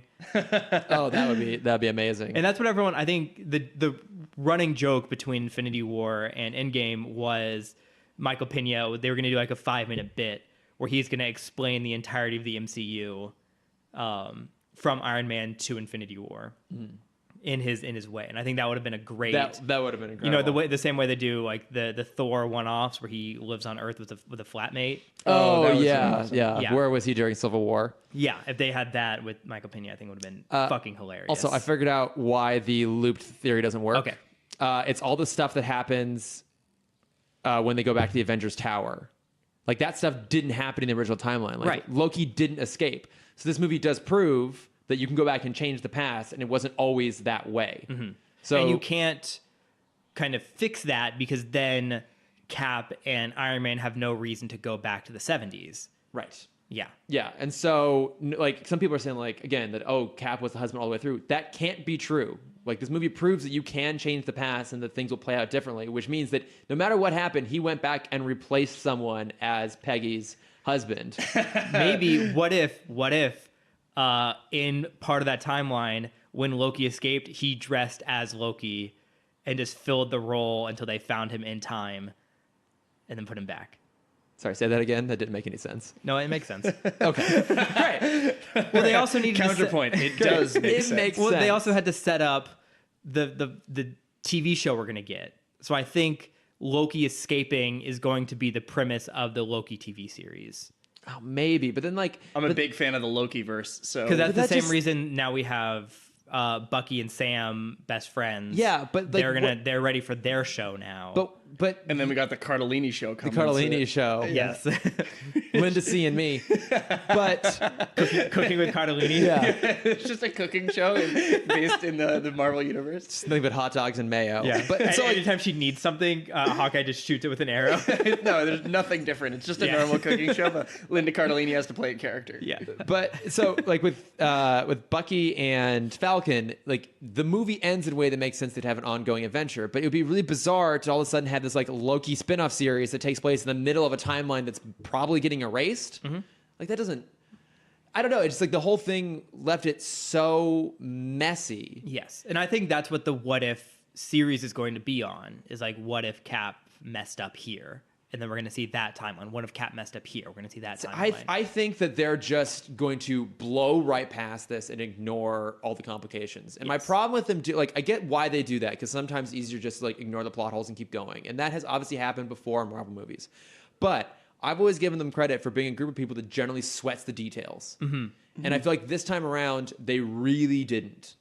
And they just were like, fuck it, whatever. We're just not going to worry about this. I think the problem with just like anytime you do time travel, it just feels like cheating because it just feels like you're invalidating the things that have been done before. Exactly. Like, when you throw in time travel when that hasn't been the whole point of the movie, it's cheating. Right. It Or feels the whole point of the universe. Yes. Like, I don't think in Avengers 1 they were expecting time travel to be the answer. Yeah. And that's the thing that's tough. Of it feels like at the start of the movie, like we're all in agreement that whatever happens, it's undoable. Like if you see somebody die off screen, that's a different thing. But if you see somebody straight up die, it's very frustrating when they undie. Yes, and I Or- think if they, because there's one very, very small moment I only noticed in the second rewatch that if they had Was planned it when this, Captain Marvel says I have telepathy? yes, Yes.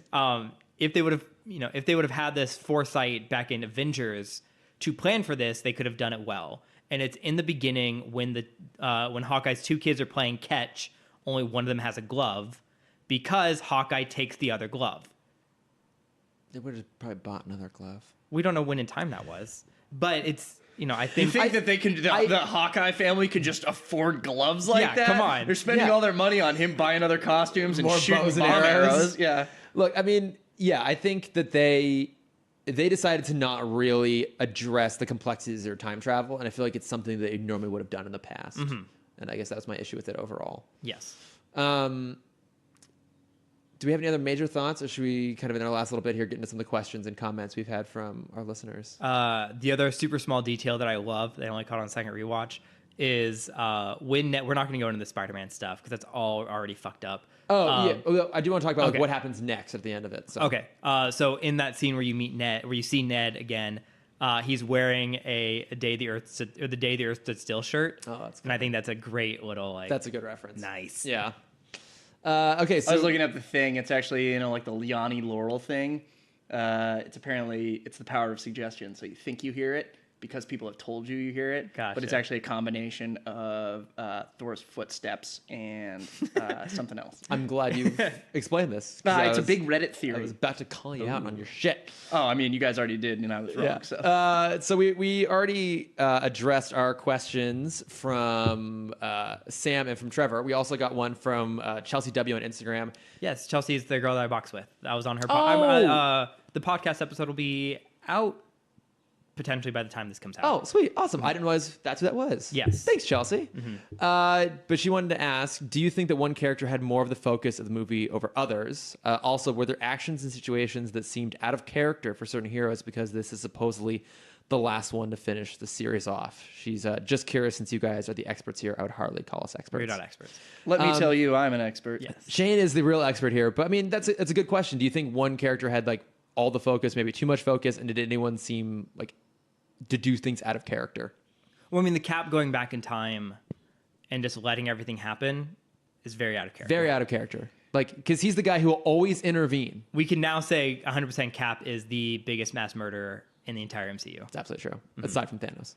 Aside from Thanos. But also, that was corrected. Cap let it happen. He let it happen, and they corrected Thanos' murders. They never corrected Cap's murders. That's true. I just was thinking when Rhodey's like, "Would you go back in time and kill baby Thanos?" Oh, I did love that when they brought that up. That's the greatest mass murderer of all time. Yeah. Do we think any characters had more attention? Yeah. Do you think the focus was on a lot of Paul Rudd, a lot of Jeremy Renner, a lot of Nebula. Yeah. Karen Gillan. Yeah, it seemed like I was they happy were. with the Paul Rudd stuff though. I like love- Karen Gillan's. Like, I know I said Yeah. there was too much Nebula. She actually did like a really great job doing it.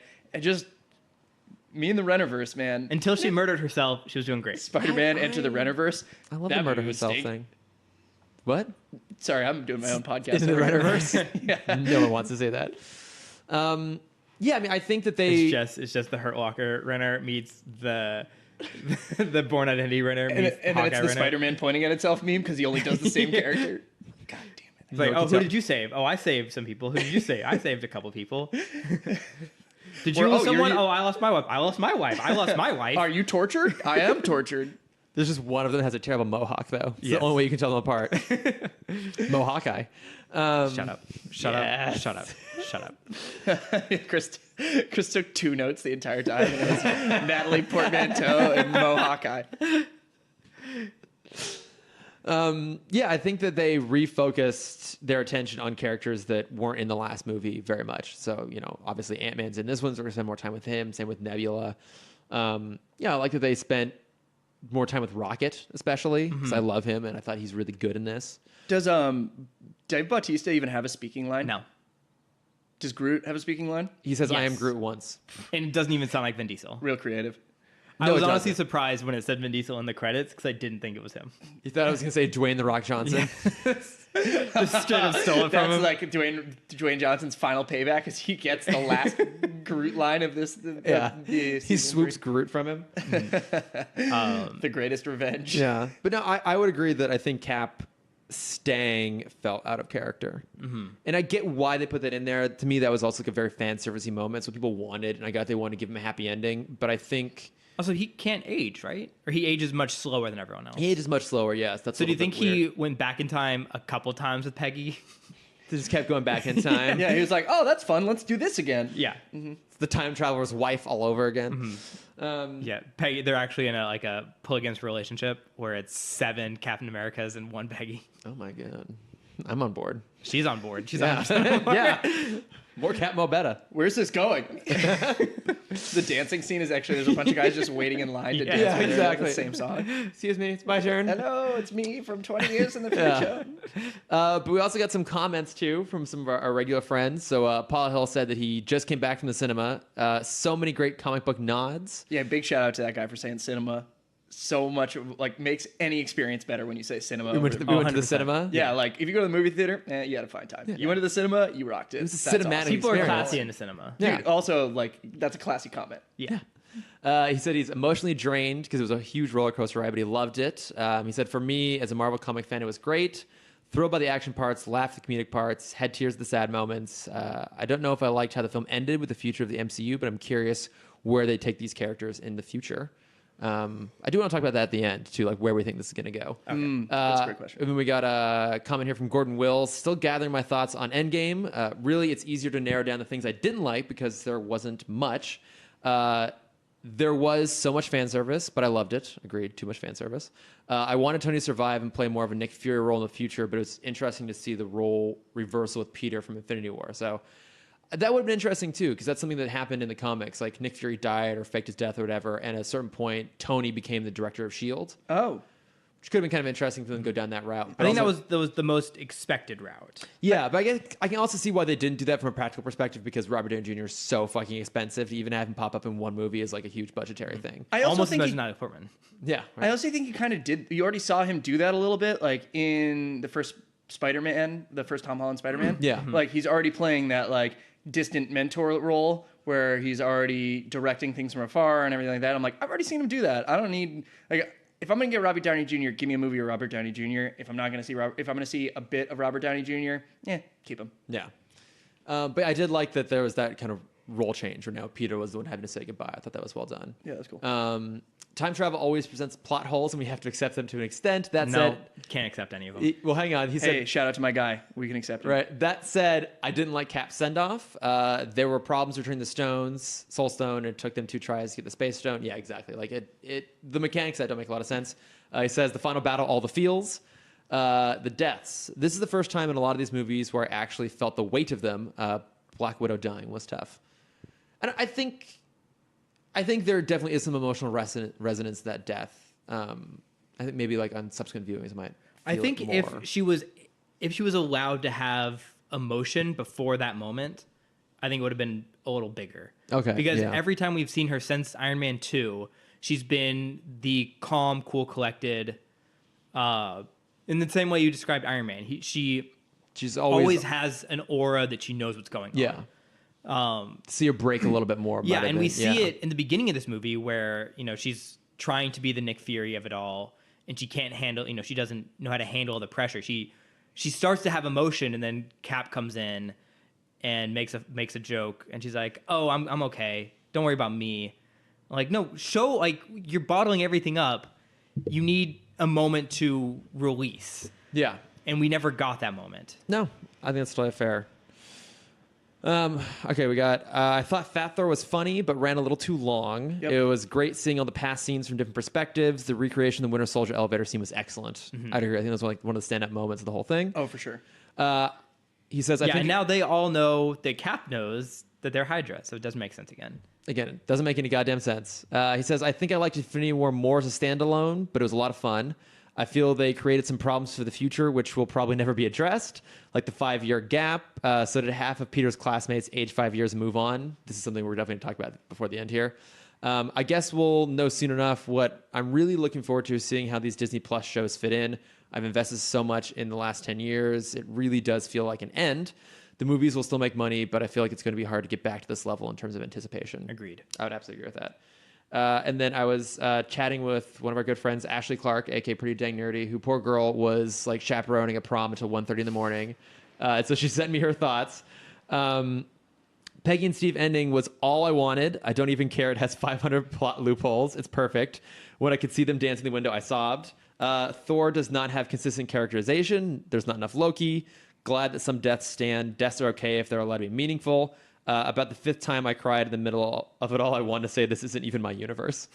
And I love that. Like, I think both reactions to like the Cap ending are totally valid. Like, if you are really looking at it from like the emotional closure perspective, it's completely true. Like, they close off Cap's arc. They give him the thing he's always wanted. They have a really nice poignant moment there. But yeah, at the same time, there's like plot holes there. And I think regardless, it's still entertaining. Mm-hmm. And, you know, I would rather be emotionally affected by it than not. So.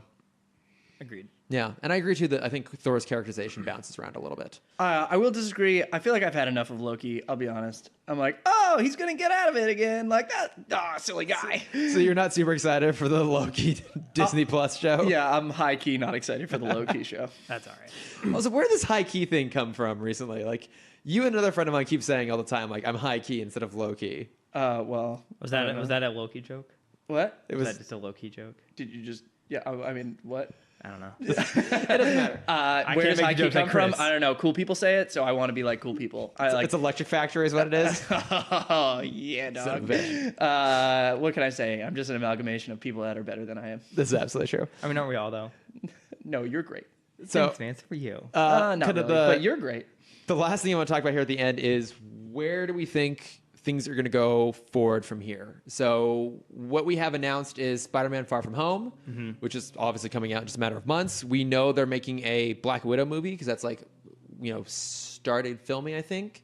They have confirmed that Guardians 3 is going to happen. And I think at this point they've confirmed that Scott Derrickson's coming back to direct Doctor Strange 2 and Ryan Coogler's coming back for Black Panther 3. Two. Thank you. when We did the second one come know out? we know we're getting an Eternals movie. Enter the Pantherverse. Yeah. Right. We know we're getting an Eternals movie, and then for Disney Plus, we know we're getting TJ Mutant Ninja Loki. Eternals. we're getting WandaVision, WandaVision. We're getting Bucky. and Falcon. I think those are the 3 live actions plus the What If, right? I kind of want Animated WandaVision to have like the same opening as the TV show Glow, where it's like the like. Oh yeah, I definitely yeah. imagine like mid '60s, Yeah, like yeah. in the magic era of television. Oh, that'd be so awesome. So- Now in Technicolor. Yeah, she comes in as like Genie from I Dream of Genie.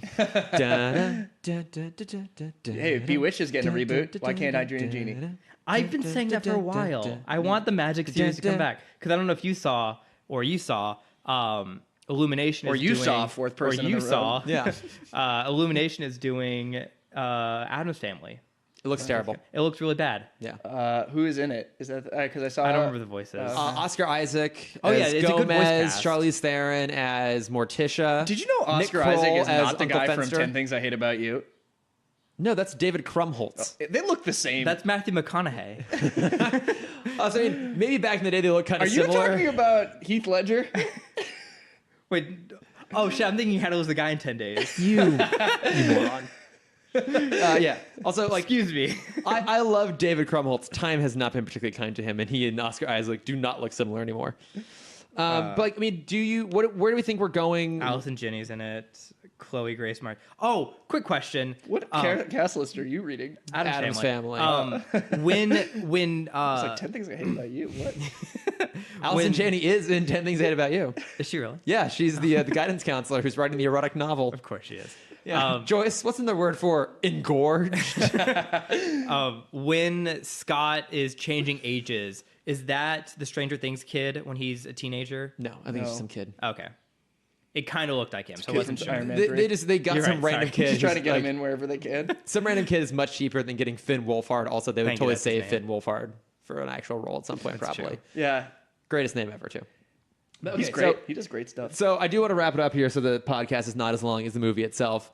I Could have been longer. where- Movie could have been longer. Where do we think things are going to go in the future? So obviously the avenues to tell stories has expanded now they're doing the Disney Plus stuff. So we're going to see a lot of supporting characters go off and have adventures there. Kevin Feige said they're going to be kind of integral to what happens in the films. But we can also acknowledge that, Marvel's smart. They're not going to make critical plot points happen in a TV show people may not watch, and then be confused in their movies if they even care at this point. Give me some new heroes. I just want to see, I feel like some of I know we're getting sick of origin stories. Yeah. Definitely that. But also, it would be nice to, we've done all this build up to this end. I'd like to see somebody new. Show me, they've done such a great job taking characters, and I know this is coming out now, but when Spider-Man was sold, that Sony was like, nobody gives a shit about the other, heroes in this universe. But suddenly we care about them because they've given compelling actors and they've given them great storylines. Are you saying people care about the Venom movies, Shane? Not what I'm saying. Okay. But Fighting words. I'm saying, if you do a good job, you can give me any hero instead of rehashing things I've already seen. Yeah. Agreed. Well, I forgot to mention Shang-Chi is another character they're going to do a movie of. So we do know that we're getting more from existing characters like Black Widow, Doctor Strange, Black Panther, Spider-Man. We are getting new characters with the Eternals. We're getting a new character with Shang-Chi. Even in terms of what those movies entail, we're definitely going to see more diversity going forward. So Shang-Chi is going to have an Asian actor at the forefront. The rumor right now is that the character of Hercules in the Eternals will be gay. Right on. Just like Hercules. Yeah, and obviously the Captain America is now black. Do you think they're going to get Danny DeVito to come back for that? I would love it if they did. I'd absolutely love it. So I think we are going to get new characters. And Is there anyone that you want, Chris? There is one character that I really, really, really want to see, and because Captain Marvel Condiment exists, King in the Marvel Condiment universe. King, of That's course. DC, Shane. Come on. I do what I No, want. but I mean, Disney can probably just buy it. yeah, they'll just buy it at some point. The IP for Condiment King Yeah, is just that one so character. expensive. But no, I really want to tied see into everything. The Kamala Khan Miss Marvel. I read the first 7 or 8 collected volumes of her character. She is amazing. So Shane, you probably don't know who Miss Marvel is. I'm Googling it right now. So she's a Not fast enough. Muslim American teenager who is an Inhuman. We're not going to go down that path. But basically, she gets the. You thought I would have a lot of questions about that? Why?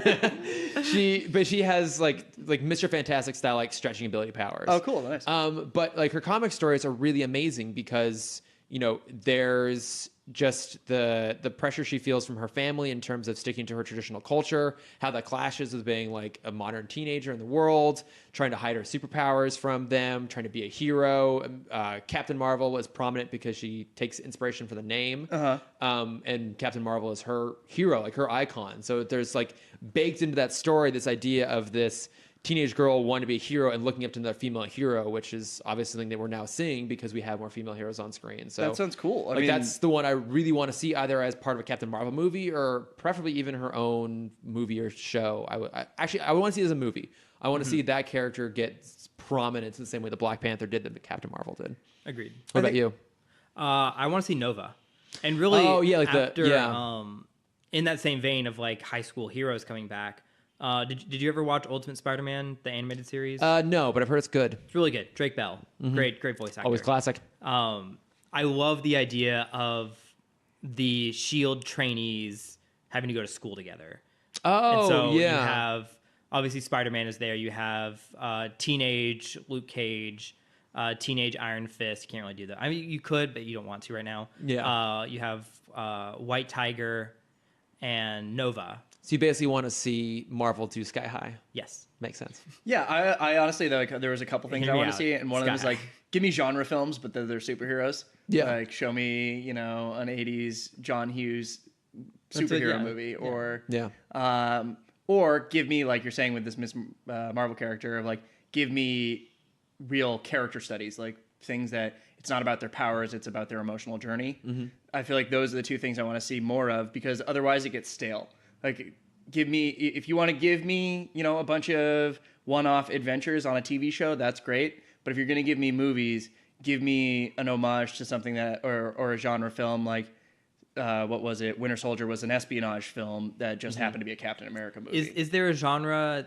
What genre have they not hit yet? Because Ant-Man is a heist film. because I want more heist films. Yeah, just give me more heist films. Yeah. I'm into Yeah. that. Give me a prison movie. Give me They haven't Give me a done. Fast and Furious. give me give me Star Wars. Yeah. I mean, they haven't really done anything in the horror vein. Yeah, but that's. I mean, it's becoming more prominent. I definitely see that happening the next 3, 4, 5 years. Yeah, I think that could be Isn't Especially- that what interesting. New Mutants is supposed to be? Yeah, but New Mutants is. But it got pushed again. Yeah, it get pushed one again? got delayed again. it but got that's, pushed to 2020. Oh my That's, god, why? um, What are they doing? They're like, Arya's they're going to be reshooting the Arya's entire already thing. doing nude scenes, and we're gonna be like, oh my It's- god, I this is know. weird. We got It's- that trailer a year and a half ago. No, like 2 years ago. 2 years I think ago. It's ridiculous. But it's part of Fox Marvel stuff. It's not connected to the MCU. I see. Yeah, I don't know. Give me like a James Bond. Give me like we got bits of that we in got Black that in Panther. Black But Panther, I and it would was so fun though. That was so cool. Yeah, I would like to see them lean into that more though. Yeah, like give me give me a really stylized director doing one. Like I was like, give me Edgar Wright, and I was like, oh, Edgar Wright's already done one. No, but like, came close. Yeah. Did he not do Ant-Man? No, so he was going to do Ant-Man, and then I think actually as all the quantum realm stuff, which became critical in this film, was the reason he left. Oh, because he was like, this is a little too crazy. Yeah, it's Yeah. just like he didn't want to include that. But like, give me, I don't know, like give me Steven Spielberg doing one. Give me like in that magic and wonderment feeling, like the Yeah. feeling of like get a Guy Ritchie one. non-traditional families and stuff like that. Like I feel like that kind So of many stuff. C-bombs. Yes.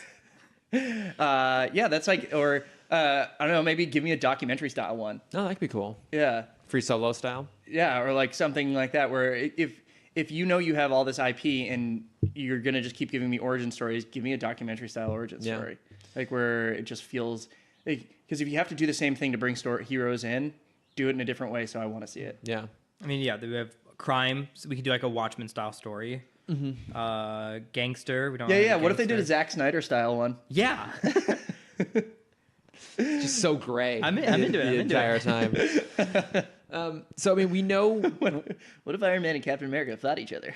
So crazy thought. We know that at some point the Fantastic Four and the X-Men are going to join in. I don't think it's worth trying to speculate how that's going to happen because That's too it's bad. probably not going to be any way we expect. So the kind of like the final question I have for you guys is: do you think they're going to continue to do Avengers style massive group team up movies, or do you think at this point they're going to switch over more to just focusing on standalone film franchises with maybe occasional like pairings like they did with Thor Ragnarok? Probably more pairings. I think we'll get 2 more ensembles. Do you think they'll actually use the title Avengers? Like, do you think they'll come up with a movie that says like the new No. Avengers? Okay. Maybe the last one be the new Avengers. I think they're going to go wherever the money goes. I know that's a really dumb take, Yeah. like, and that's not very incisive. No, but but it's so I think real. that No, that's a very if Hollywood they're- take, If and they're they going to need make that. $1 billion making an Avengers movie, they'll make another Avengers In movie 3 days. You're right. Like, if you can say, if somebody says to me and I'm an executive, hey, you want to take give me 150% return on investment no matter the dollar amount, I'm gonna do it. Yeah. And so if I have to pay everybody $400 million to do one scene, I'm gonna do it if you're gonna get that money. Yeah, it's true. It's very true. That's fair. And like it feels like, and maybe I'm wrong because I'm not like always in touch with this, but it feels like this machine has not slowed down. No. And maybe it will because there has been so much hype to this one. Then what if Spider-Man: Homecoming, shows a little dip? Like I didn't think that there was they were losing steam until they went to Solo for Star Wars. Yeah. But then when they went to Solo, suddenly it was like, yeesh. But I think they also plan ahead for these things. So obviously they're spending like $500 million just to make, much less advertise Endgame, knowing it'll make $1 billion in a weekend. With Spider-Man, like that's gonna be a much smaller budget. They have different expectations going. Usually the forward. ones after the big ensemble films are lower budget and don't usually connect to the greater universe Yeah. yet. So after Avengers 1, we had Iron Man 3. Iron Man 3. Yeah, so yeah. not counting that one. But after Ultron, We had Ant-Man. Ant-Man, right. which was kind of the like, hey, Yeah. And then Infinity War was Ant-Man and the Wasp, wasn't Yeah. it? Yes, it was. Yes, And even Civil War, which was like a big team up film. After that was Doctor Strange, which was a pretty isolated thing. Oh yeah. I'd be very I really curious like to Doctor see- Strange. Yeah, I just rewatched it and it's really great. It's great. It's way high up my list.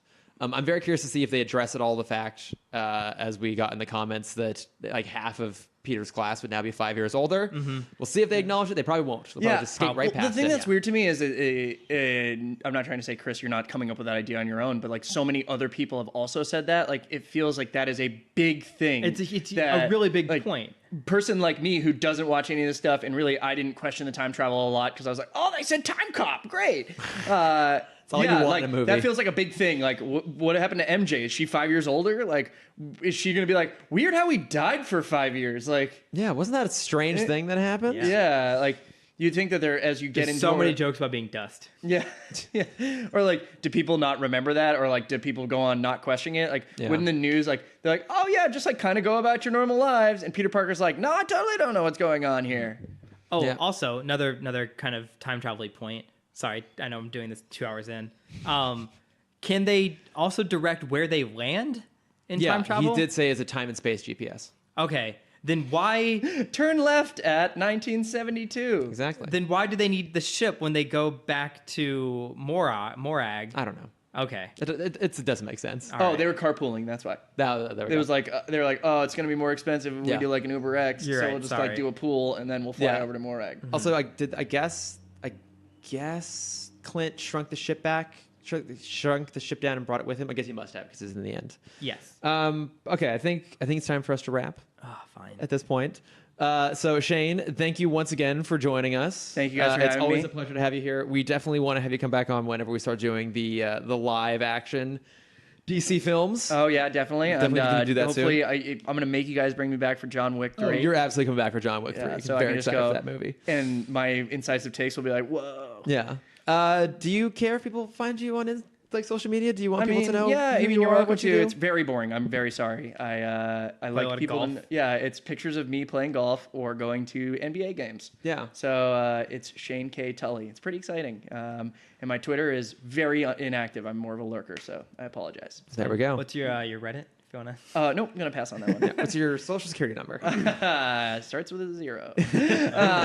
Okay. Hey, love you guys. 3,000. Oh. I love you like 6 to 900. Yeah. It's a little lower. Yeah. Cameron, where can they find you? And what should they be looking forward to from you very soon? You can find my art at cameron.dexter, and then you can find my face at camdexter_adventures. I am leaving for Japan when this comes out, 2 weeks. And so I'm going to have a lot of stuff posting soon. Yeah. Yeah. You've already started showing me what you're working on. It's really cool. The animations were awesome. Thank you. Yeah. The goal at the moment is to do a video for every dam in Japan. Hey, well, you've said it here now, so now you're stuck doing it. Yes, I'm almost done with day 3. My name is Cameron, and I'm committing fully to a daily animation. Oh my God. Thank you, Cameron. I'm so glad you said that. That was crazy. Why'd you do that? So crazy. Sometimes I just need that extra push. There you go. And you can find me at Lordifer on Twitter and Instagram. And then, of course, you can find the podcast itself at Timm Talk Pod on Facebook, Twitter, Instagram, and Gmail. We tried to address whatever questions and comments we could get in time to record. But if you have more thoughts after the fact, please send them along, and we'll be sure to include them in a subsequent episode. Yeah, so let us know what your favorite fan service moment was. Yes. And was it too fan servicey? No. Make a poll. Yes. Which I'll cheat. The moment where Cap throws his shield and then throws the hammer so it creates a sonic boom behind Thanos.